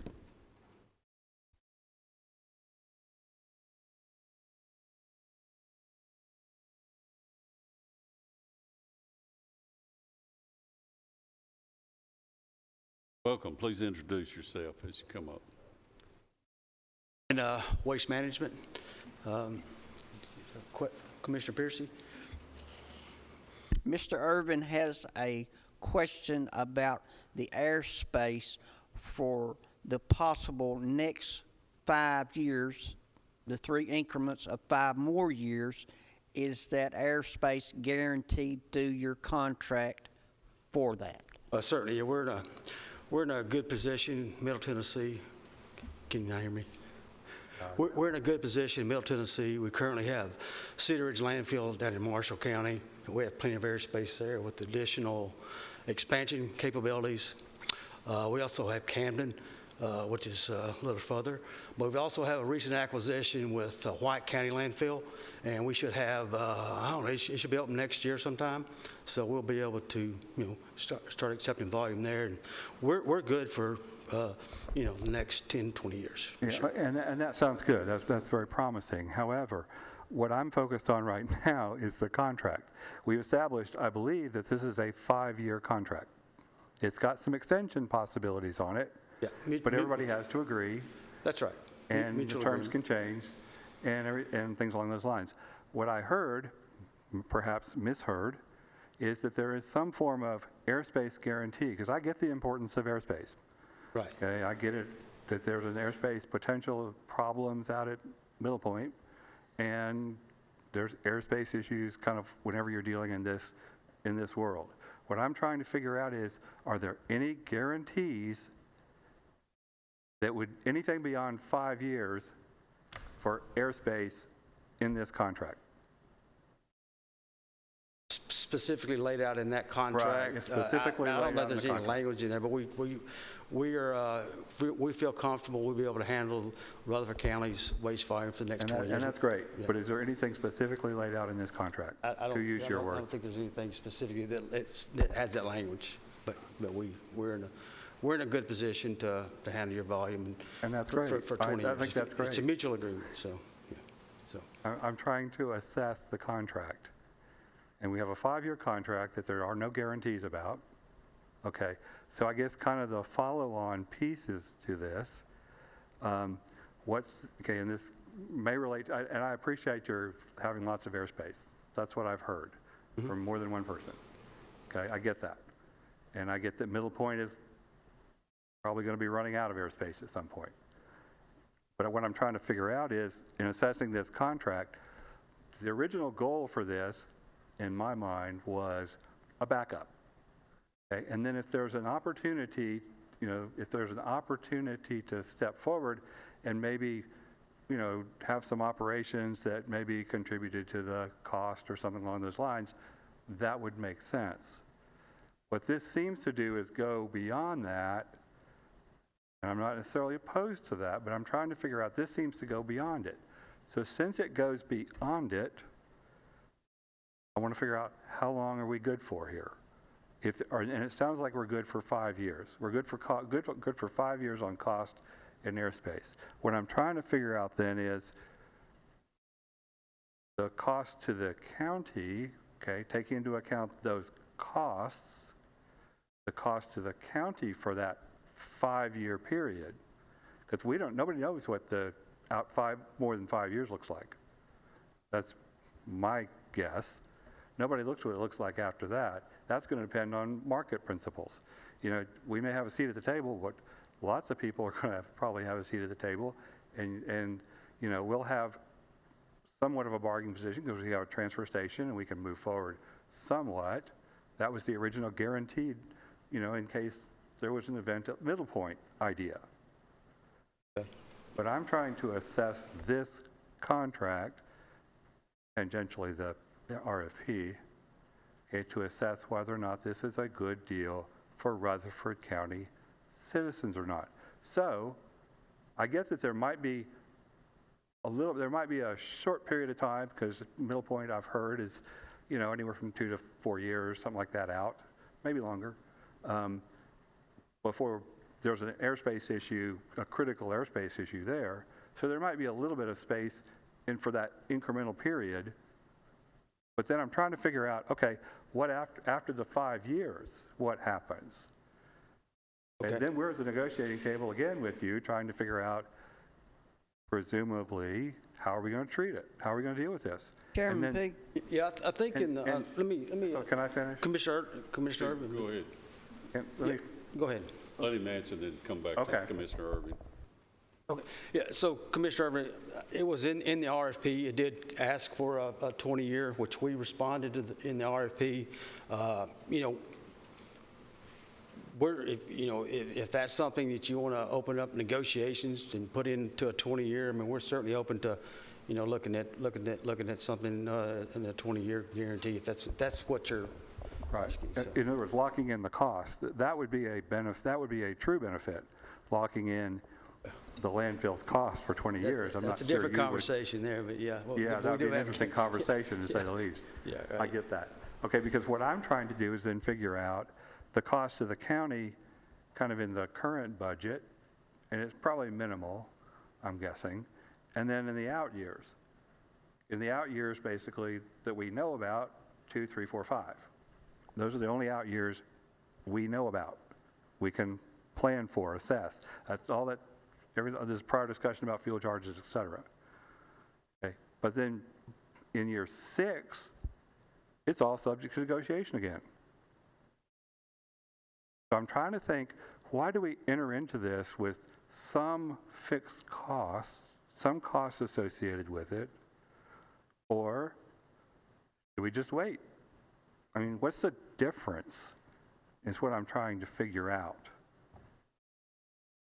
Am I reasonably clear? I'm very open to... Explain the weight to me. In other words, it's almost like, and I've heard, I wasn't privileged, I haven't had a chance to see the Public Works discussion yet, but I understand at least one of the commissioners was asking the basic question, why do we have to rush?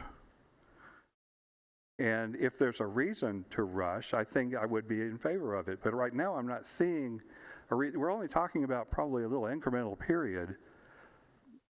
We enter into the contract, we have some additional costs.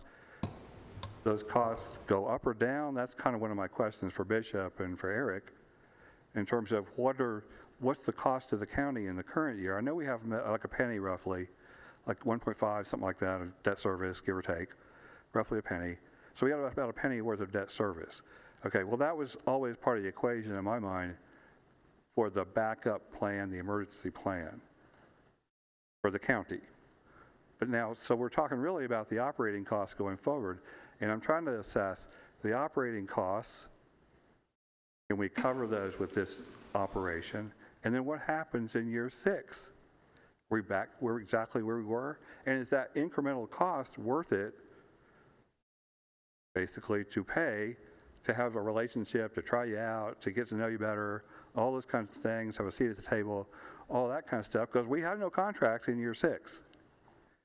That's what I'm trying to assess. Okay, now I'll be quiet and let Bishop respond. Just a moment. I'm going to recognize Commissioner Piercy. Sure, thank you. Oh, it's been so long, I think I forgot my question. My initial question was the option on the 5-year increments. Whose option is it? Is it Rutherford County's? Is it Mr. Waste Management? Or is it both? It's mutual. Mutual. Okay. To Mr. Irvin, you're having a difficulty understanding the hurry, correct? Our hurry is, this is our initial plan B. Without this, we have nothing. I think I've said that on this committee floor before. That's the reason we're trying to get it accomplished, get it built, and get it open. They're just like you're concerned about the guarantee of the airspace. We have no guarantee Republic will open its gates in the morning. They could have any kind of issue, have to shut their gates, and our convenience centers will run over the top because we have nowhere to truck our trash. We're stuck with it. This is the haste of getting this pushed through and getting this accomplished for Rutherford County. Your people in your district, if that happens, you'll be getting a lot more calls about where can I take my trash other than why are you doing what you're doing tonight. That's the haste of this.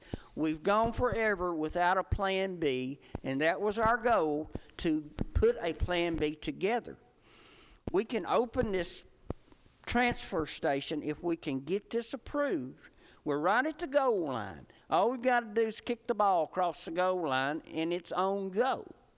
There's no guarantee that it'll make a dime, because nobody can guarantee us how many tons is coming. Nobody has any idea. The proposal, the business plan, that's speculation. That's somebody's opinion. It can't be guaranteed. There's no way possible. And that's my piece on that. Thank you. Bishop, or Can I say something else to that aspect? You know, Nick and I negotiated this contract with the mayor, and we spent better part of 6 months negotiating this contract. So if you wait till Republic closes, then what are you going to do for the next 6 months while a new contract is negotiated? That's the reality of what this took from the mayor's office and the county attorney. You know, I think, as it says here, that this agreement is for 3 renewals upon mutual agreement on the same material terms. You know, that is, or as modified if it's mutually agreed. So there has to be mutual agreement. It's not that they're going to hold us over the barrel in 5 years. And I think, maybe I'm misreading what you're saying, but that is not the way I interpret this contract. And Nick is here. He can reply on that if he wants to. I also wanted to add to that as well.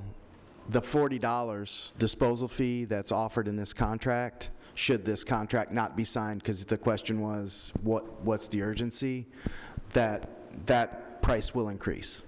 And we go into a new negotiation, open up RFPs. I have no evidence to support that we will be courted by, let's say we open up a new RFP, that will be courted by any more or anyone else for this contract that's at a price that's as competitive as this. And that's the other variable, is that with the demand increasing on this airspace, which it is, those prices will come in considerably higher than what they are currently. And there's no, should we vote to send this contract back or go out from this contract, there's no guarantee that WM will rebid in on the project, or that we'll be having these negotiations there. So what my responsibility is, I feel here in this area, is to guarantee that no matter what, we have a place to take our waste. Because the worst case scenario is that we get, and the one thing about a landfill, when a landfill closes, it dies slowly. It closes slowly. And evidence of a landfill getting close to post-closure is already exhibited. There have been public media comments from the landfill manager at Republic Services estimating their time of closure, which is well within this first 5-year time frame. There is necessity for us to have secured airspace in the event that may happen. And that's what this contract gives the county. And the county maintains the option through mutual agreement at the end of that 5 years. Let's say that the market opens up to where we have the ability to I'm sure that mutual agreement discussion would come in part and parcel from the fact that WM would see that there is higher value in the airspace than what is currently on the escalator for the contract, and we would have potentially a competitor in the market that may want to bid against that. That would be what I would consider a mutual agreement to reopen or renegotiate the contract. So I have to firmly disagree with you at the statement that this is a 5-year contract, because it is absolutely not a 5-year contract. It is a 5-year contract with 3 5-year extensions, which is effectively, potentially, a full 20-year contract, which allows us the ability to pivot depending upon what the needs of the county are as we go forward. And I think that's an excellent position. I know that's an excellent position for us to be in terms of the the issues that we could be facing post-Middle Point closure when we scramble to try to find airspace and how to pay for it. Chairman Harris is asked to be The recognized. contract is, you can get out of the contract anytime. It's not expansion mandated, is it? 180 days. So it's 180, that's it? Yep. Okay. Mike, how many tons does Waste Management haul in Rutherford County? So currently, Waste Management has approximately 100,000 tons per year that we haul in our vehicles, whether it be commercial, roll-off, and residential. So 100,000 tons per year. Thank you. Anything else? I've got a question, and maybe you can answer before you go, and I appreciate you coming up. I know you didn't expect that probably, but is there anywhere in this contract that excludes outside of Rutherford County waste? No. That's all I needed to hear. Well, so there's nothing in this contract that includes it either. So it would be up to the transfer station of what waste the county, it'd be up to the commission and the transfer station of what waste we decided to accept. When you say transfer station, you don't mean our potential partner. No, sir. I mean. You mean our director over here. Okay, I want to be explicit on that. Correct. The scale I'm house. going to stand up and yell from the top of Mount Trashmore over there that one of my goals all along is for the control over this trash to be here, decided by our citizens, not someone outside of this county.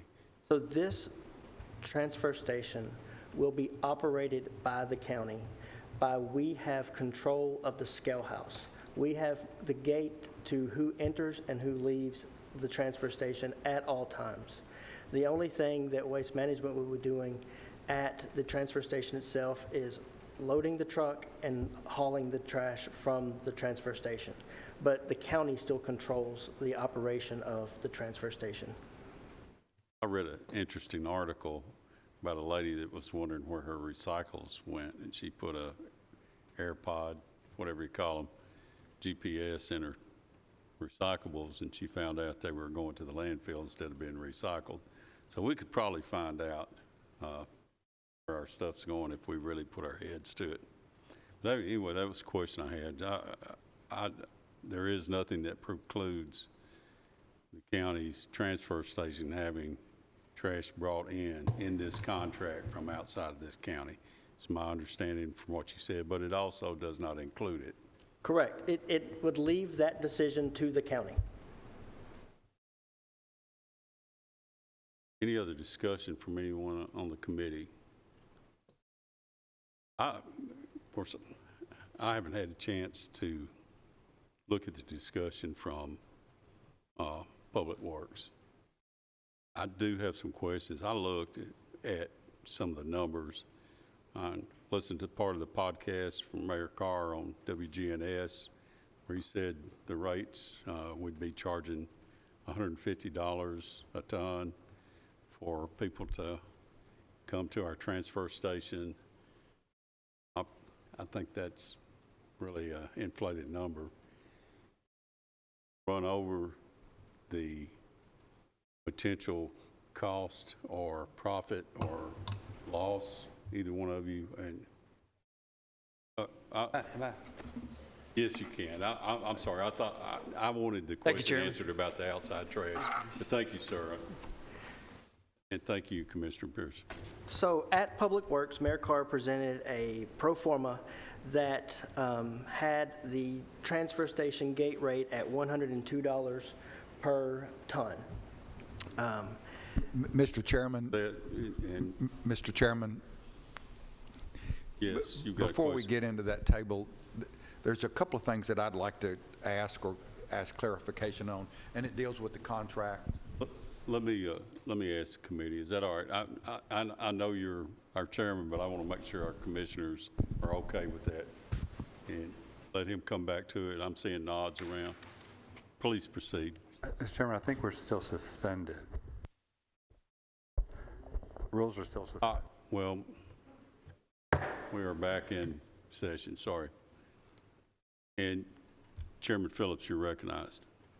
Thank you. One of the questions that cluttered my mind dealt with the $50,000 minimum charge. Some considered it a penalty on top of the regular rates that was charged, and that was clarified that the $50,000 is the minimum, and if we didn't reach the tonnage, then the minimum charge would apply. So it cleared up some of those things, but there's this sliding scale on page 18 of the contract that I'm still confused about. Is there a way to clarify that? It appears that there's additional fees that are added somehow, some way. So is there a way that you can clarify that for me? Yes, sir, I can. So the scale is set up as, so we have a minimum of, that is the $50,000, 50,000 tons. Well, once they exceed the 59,999 tons, then the rate for every ton after that, or the assessed amount for every ton that's after that on top of that, is reduced from what the operational rate is. So for example, at everything up, every ton that goes up there, we pay the $62, which is the hauling and disposal, and for up from anything from under 50,000 to 59,999, we pay $15.37 per ton on that, on top of it, for it's around $81, I believe. So let me try to explain it this way, and I believe that the Waste Management representative at Public Works explained it this way as well.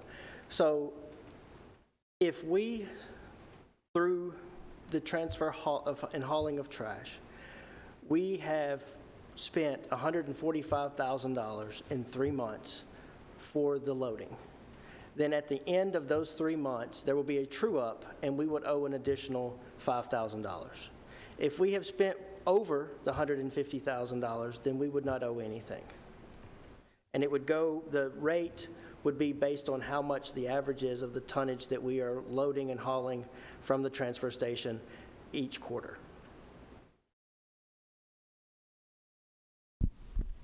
Simply put, either Eric, doesn't matter, Bishop, you can answer it too. This sliding scale is a reduction? For the per ton cost for operation. So basically, what we're paying for on the minimum is a guarantee to the contractor that their needs are going to be met if we don't reach enough for them to pay for them to be able to operate with their rental of their equipment, the manpower, the insurance, all of the things that are included in their business model. We're ensuring to them that we're going to be able to meet those. And then once they've achieved that, and their threshold is that 50,000 to 50, right at that 60,000, then they've met those requirements. Then it's based on how many more tons they've got to manage. They charge us less for loading per ton on that. So the more we, if we, it's ambitious, but if we get to the top of the scale here and we're at 320,000 to 329,999, our rate per ton for them to manage for every ton is $4.78 per ton. Thank you. Just maybe one other question that I've... Continue. The contract start date of January 1st, there is no way that the transfer station will be ready by January 1st. Why is it necessary for us to have that January 1st start date when it, in my mind, it might be more practical to have a July 1st start date? So, Chairman Phillips, we've actually contemplated that in this contract. And so what we have to do is notify Waste Management if we are not going to be ready by January 1st. And then the start date of this contract can be extended all the way up and including July 1 of 2025.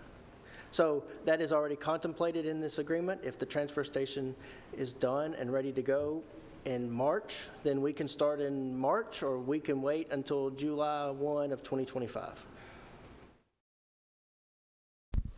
also a concern, and once again, this is not a big deal, but let's say we started April 1st, started hauling trash, then the tonnage requirements start April 1st, correct? And there may be a need for an adjustment period of 2-3 months. So why couldn't we negotiate in the contract that adjustment period without having to pay a penalty as we're bringing in tonnage and adjusting for haulers to bring their trash someplace else, whether they're doing it now? I don't have a big problem with that, but I do have a little bit of a problem with it because day one we might not receive any garbage, and the first month it may not be nearly as much as we anticipate, but by the end of the third month we should probably be humming. So why isn't there an adjustment period to where we may not have to pay that $50,000 a month? To me, it would only make sense to ask for that a 2 or 3 month adjustment period as we enter the relationship and open up our transfer station. So, Commissioner Phillips, if I can answer that. At Public Works, there were some questions about local haulers and that kind of thing. And within the span of one day, the Solid Waste Department has already identified 46 independent haulers that can be contacted, some of them, to bring their trash to our transfer station. If we look at it in January and we've got an opening date of April 1, as you say, then I'm sure that the Solid Waste Department or the Mayor's office or somebody will be reaching out to all or a majority of those 46 that we've already identified in one day. I will say, Chairman P., that those 46 are all haulers in Rutherford County that we have identified thus far.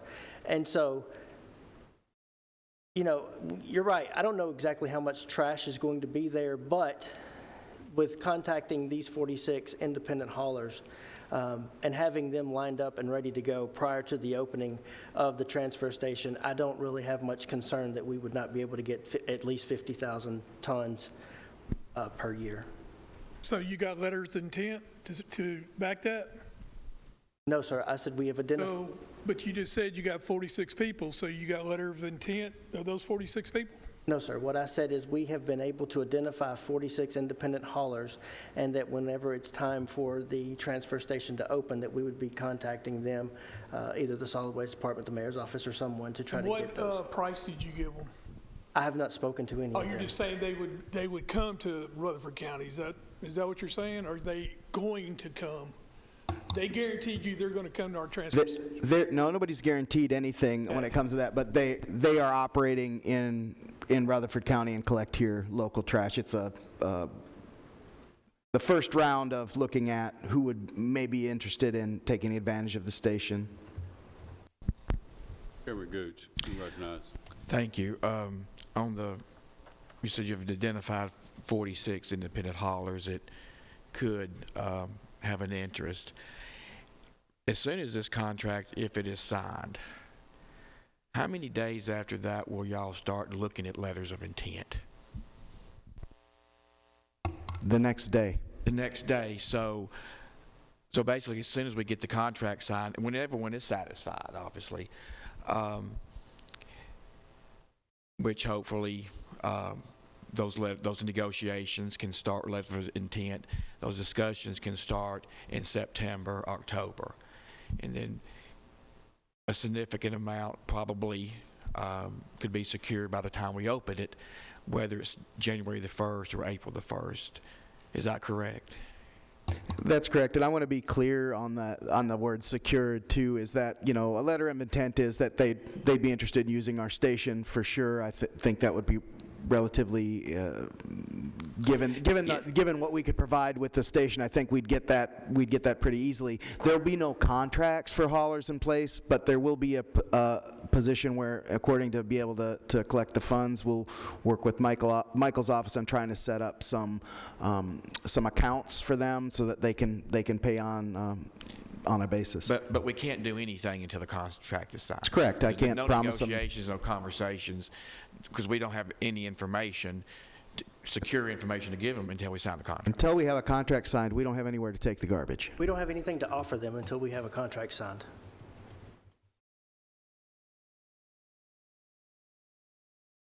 If you had a contract signed, what would be the rate you're offering? Would that depend on what's being offered at Republic's landfill, or how are you going to decide what that rate's going to be? Will it be by the volume they're bringing us? Would it be by whatever? Basically, where we're going to get that price? I mean, I've seen mayor's presentation in the past, and the numbers just don't look right to me. But I know they've been revised some. I hadn't had a chance to go through all of these. But if you would, explain that to me, please. So at Public Works, there was some, as stated before, there were some people who questioned the $102 mark. And so the mayor has gone back and has modified the pro forma to an $85 per ton mark for a start rate. And that still allows us to break even on the first year, actually make a little bit of money. Mr. Chairman, may I talk on that? You're recognized. All right, first of all, these numbers are ridiculous because you don't have debt service in here. And I hear we're going to put debt service over here. It doesn't matter. That building is not free.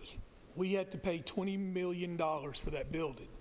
So there is a charge. So you come and you put $157,000 profit. And I mean, that looks good. But it's not, this is wrong because you don't have debt service on here. So that number actually would be 1.3 million deficit. So why is, okay, I'm gonna try to go with it. The numbers is what I'm concerned with. And then you got it, we have a business model y'all gave, and this got the contract. Okay, this is what got the contract, and then the mayor messed up and didn't do what he's supposed to do, and then here we are dealing with this. So that's that contract. That's where the whole contract was based on, is this business model. This came from the mayor. So then 1 hour before the meeting on Tuesday, he had some numbers. He gave them, and Bishop didn't even know about them. I mean, they got them, right? Okay, now we got another set of numbers. And so what I'm trying to understand is, I'm just trying to make sense of it. I'm not attacking, I'm just trying to make sense of the numbers. So now you dropped it to 85, and then you're showing 157,000 profit, but there's no debt service in here. So my question will go to Michael. Michael, is that building free? Do you have a payment on that building? Yes, we have a bond issuance, $180 million bond issuance.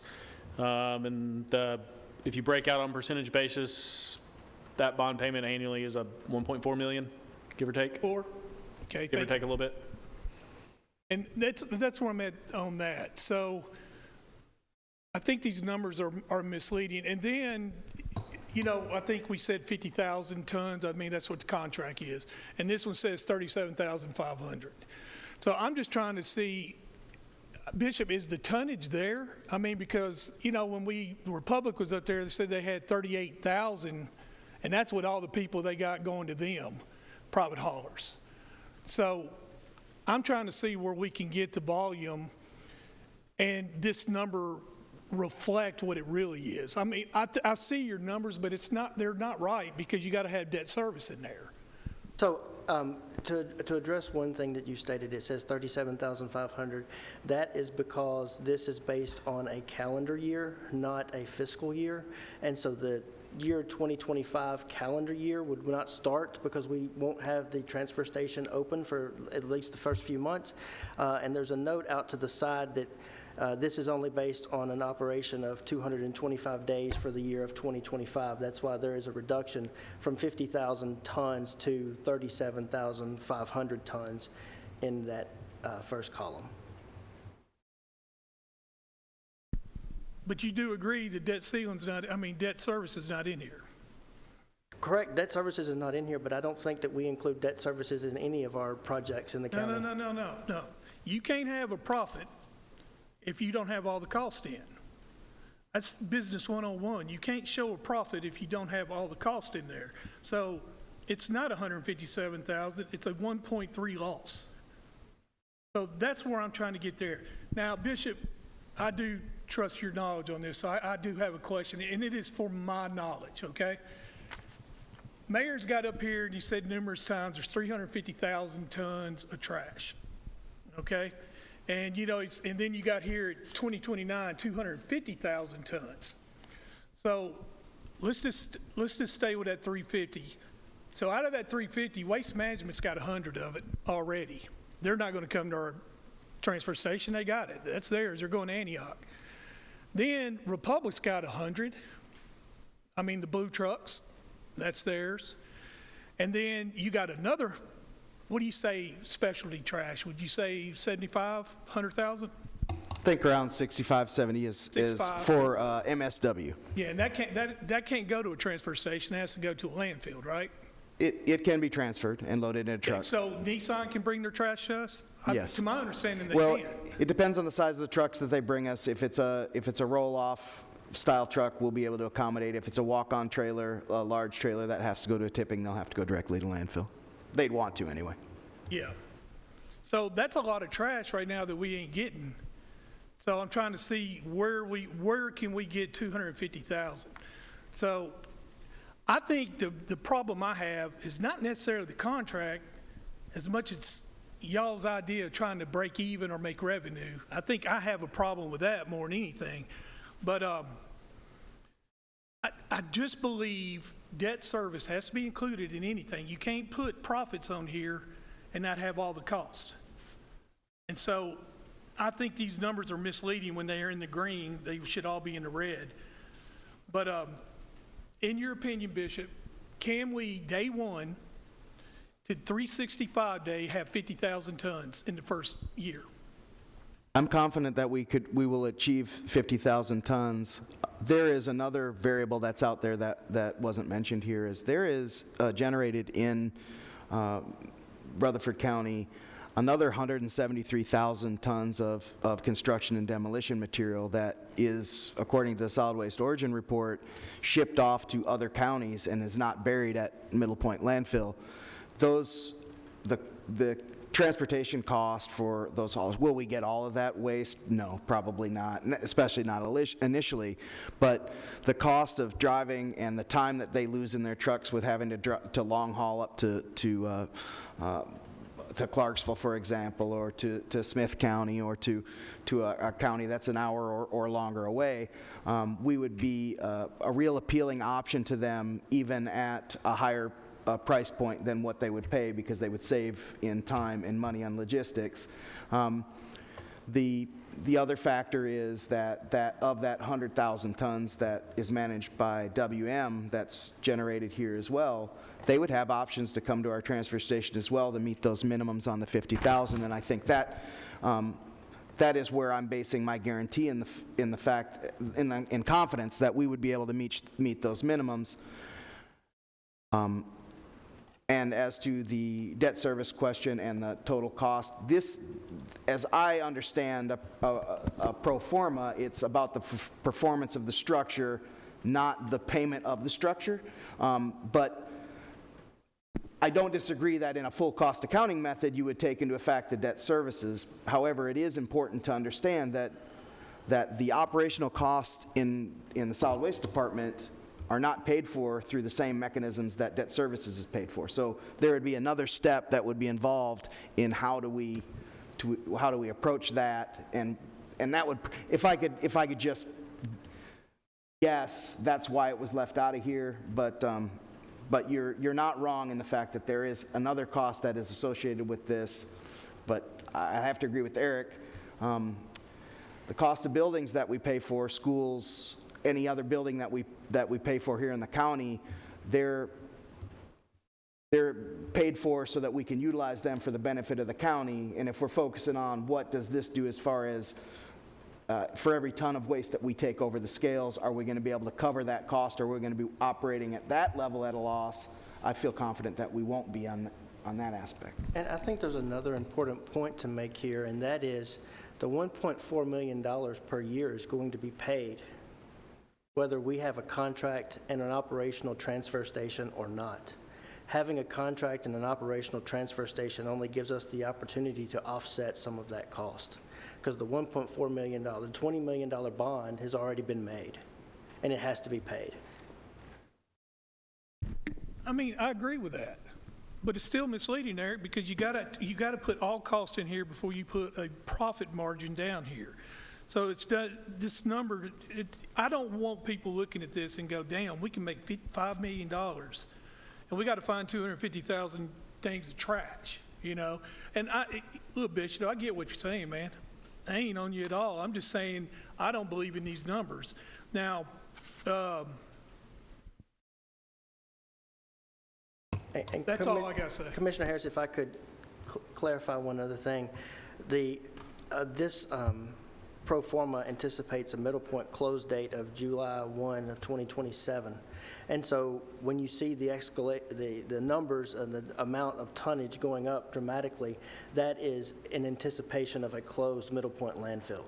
So in your opinion, when Republic closes, middle point closes, all that trash is coming to us.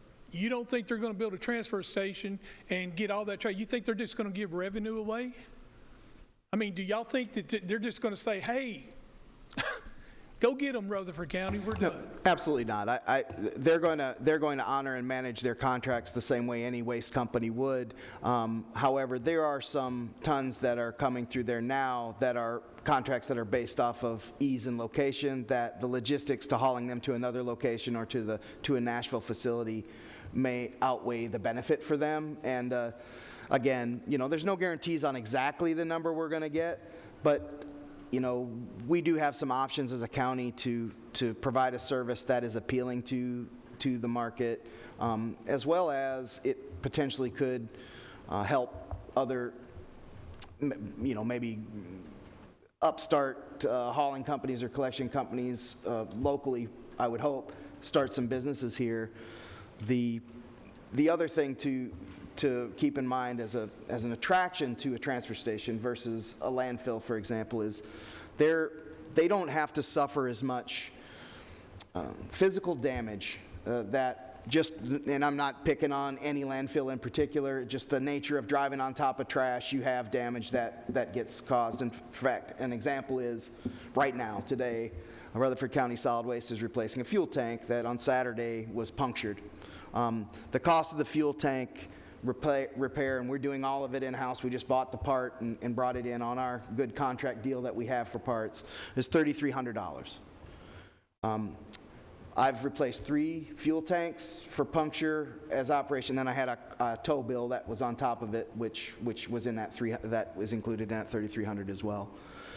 And again, I'm not saying this to pick on anybody. It's just the nature of tipping on a landfill, whereas a transfer station offers a clean floor without the risk of that. And for especially those small and medium haulers that margins are very small, a transfer station becomes extremely appealing to them to be able to come. So I think we'll draw business based on that. And, you know, I don't want or think this will ever be a boon of dollars. It's not, you know, if it was, but it will be an option, and that's what I really want to focus on here, is this is an option for us to manage waste without having to be dependent on any company in particular. Chairman Gooch, you're recognized. Thank you, Mr. Chairman. So on this document here, each year, the green line represents what we potentially could make over the cost.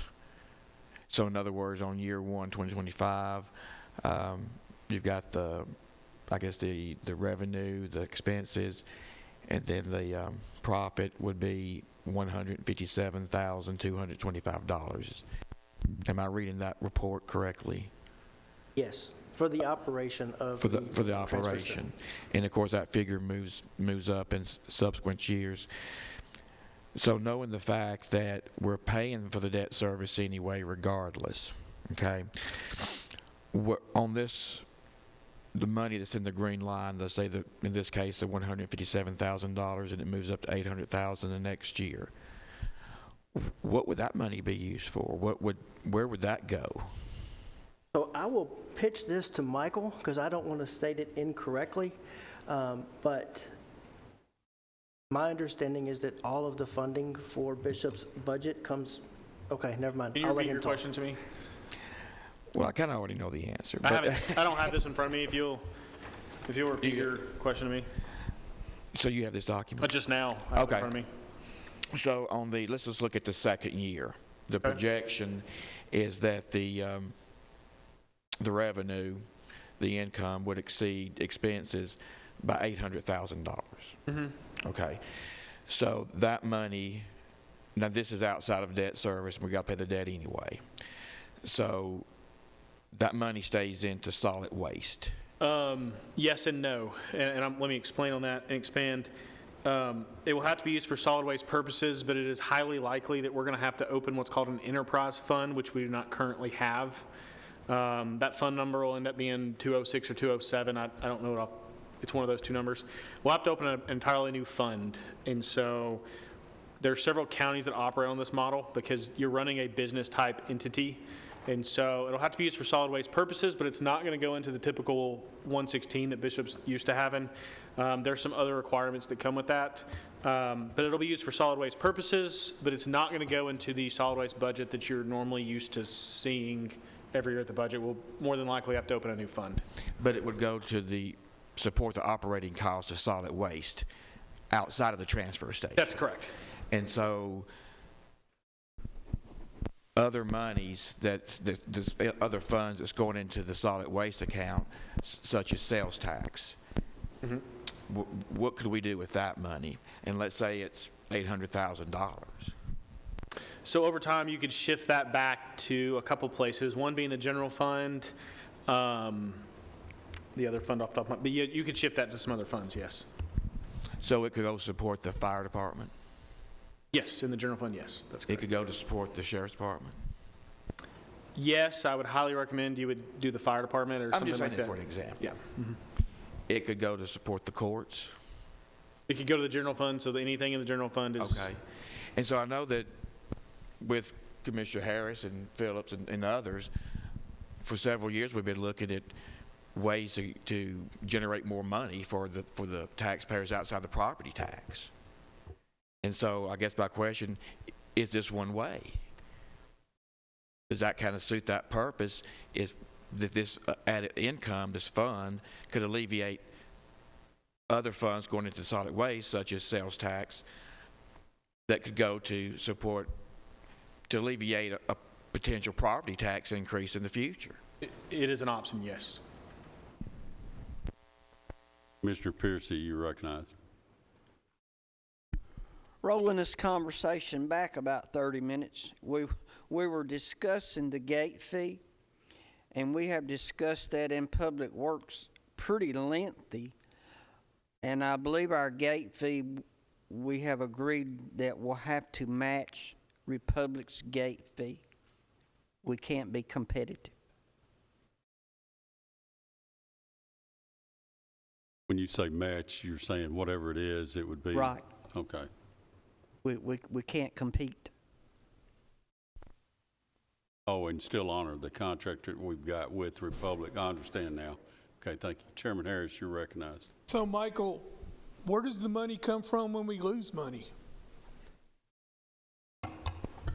Well, that's why I said it's going to depend. I mean, we're not going to open an enterprise fund right away. But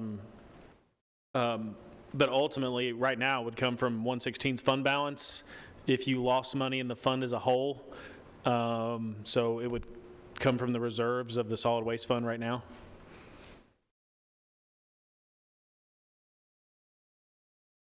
Okay, let's see, guys. We have been talking right about an hour. Are there any specific items about this contract anybody else would like to mention? If not, I want to kind of wind this down. You're recognized. Not to put anyone on the spot, but Director Smith, as a budget director, you make projections all the time. Is that correct? Make quite a few projections, yes. Okay. So this right here is a projection. And so making projections is not necessarily a bad thing, but we put in honest efforts to come up with honest projections. And Director Wagner, do you believe that honest efforts were made to come up with these projections? Yes, I do. I believe that there's been a combined, honest effort on all parties. We want to get this right. Are we going to be perfect with these numbers? It's impossible to know exactly what's going to happen. I'd say that personally, I wouldn't feel comfortable discussing this at all unless I felt confident in the fact that we could maintain the ability to manage this waste without it being a negative cost on my budget. Thank you. Mr. Chairman, thank you. That's all I have. Well, at this point, the only thing I want to interject is I don't see this being a cost center or a profit center. You know, right now, we're actually getting this for free. You know, whatever we do is going to cost us money at this point. And I get your point about the money versus what we're already paying to debt service. So that came across to me very well. Good point there.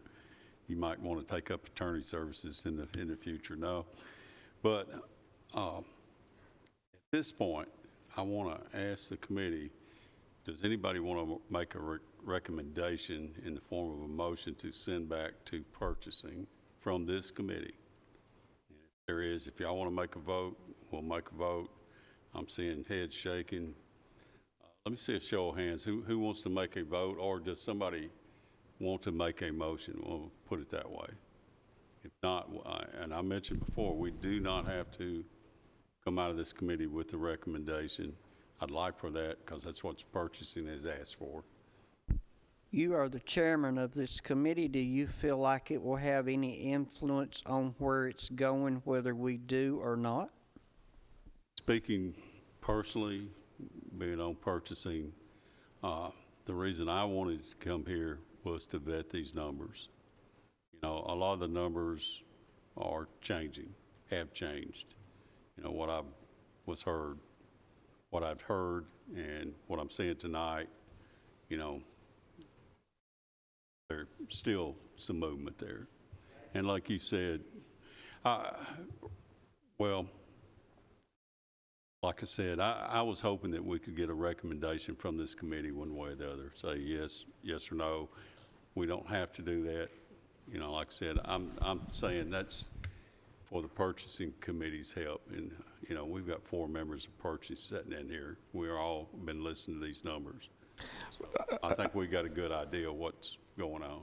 Well, I think, yeah, purchasing did ask Public Works and Budget to review this again, to put another set of eyes. And I think the purchasing committee would be interested in the feelings of the commissioners involved in these 2 committees. So I will make a motion or a resolution. But before I do that, Mr. Chairman, I know that you came in here with an open mind to look at numbers and to vet these numbers. Are you satisfied with the way this process is taking place? Are you satisfied with the honesty of these numbers? Or is that even a fair question for me to ask you? Like I said, you're asking me personally. The process is flawed, in my opinion. I've said that from the word go. we did No, I'm not talking about the follow. process on this committee. Well, And from the what I'm numbers that seeing you've been tonight given. on these, I think there's an honest attempt here to give viable numbers. I think that I haven't had a chance to look at these very closely. You know, that's something I want to do. That's something I'll look at when I make my decision when it comes back to purchasing. But that's why I wanted to come to this committee, because we're numbers people. Okay, I'll move that we send this back to purchasing with a positive recommendation on the contract. Do have a motion. Do I have a second? Motion and a second. Discussion. Recognize. This will probably have no effect on the way you're going to vote, but I would like to tell you this before we vote. This project we're working on is probably one of the most important votes that will be made for this county for a long time, because it's going to be a very effective vote. It's going to touch everyone that lives in the county. I'm going to support it. There's no secret to that, because I want to represent my district, and I want to help represent your district too. This is my belief that I am helping by supporting what we're trying to do. Thank you. Any other comments from the committee? And again, just for the public's sake, I'll repeat. The vote from this committee is a recommendation that goes back to purchasing. The vote at purchasing will be the vote that decides whether the contract is accepted or not accepted, or the RFP stands as it is. Not exactly sure about that, but definitely whether the contract will be accepted or not. Having said that, any other comments from any of the committee members? If not, Mark, I want you to call roll. Commissioner Harris? No. Commissioner Urban? No. Commissioner Johnson? No. Commissioner Piercy? Yes. Commissioner Shrino? No. Commissioner Gooch? Yes. Mr. P? No.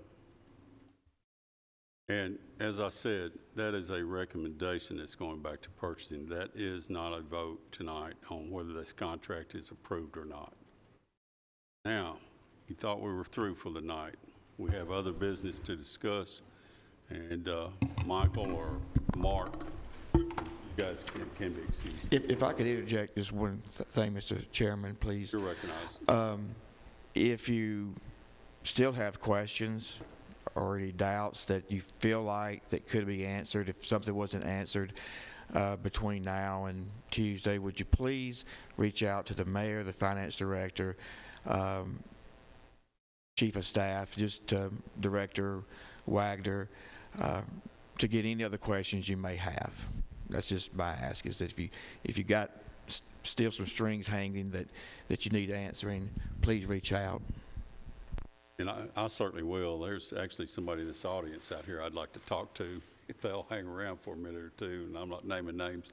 But let me go ahead and let us finish our business. Under other business tonight, I'm going to bring up the opioid committee had a vote at their last meeting, and I'd like to present that for our approval or disapproval.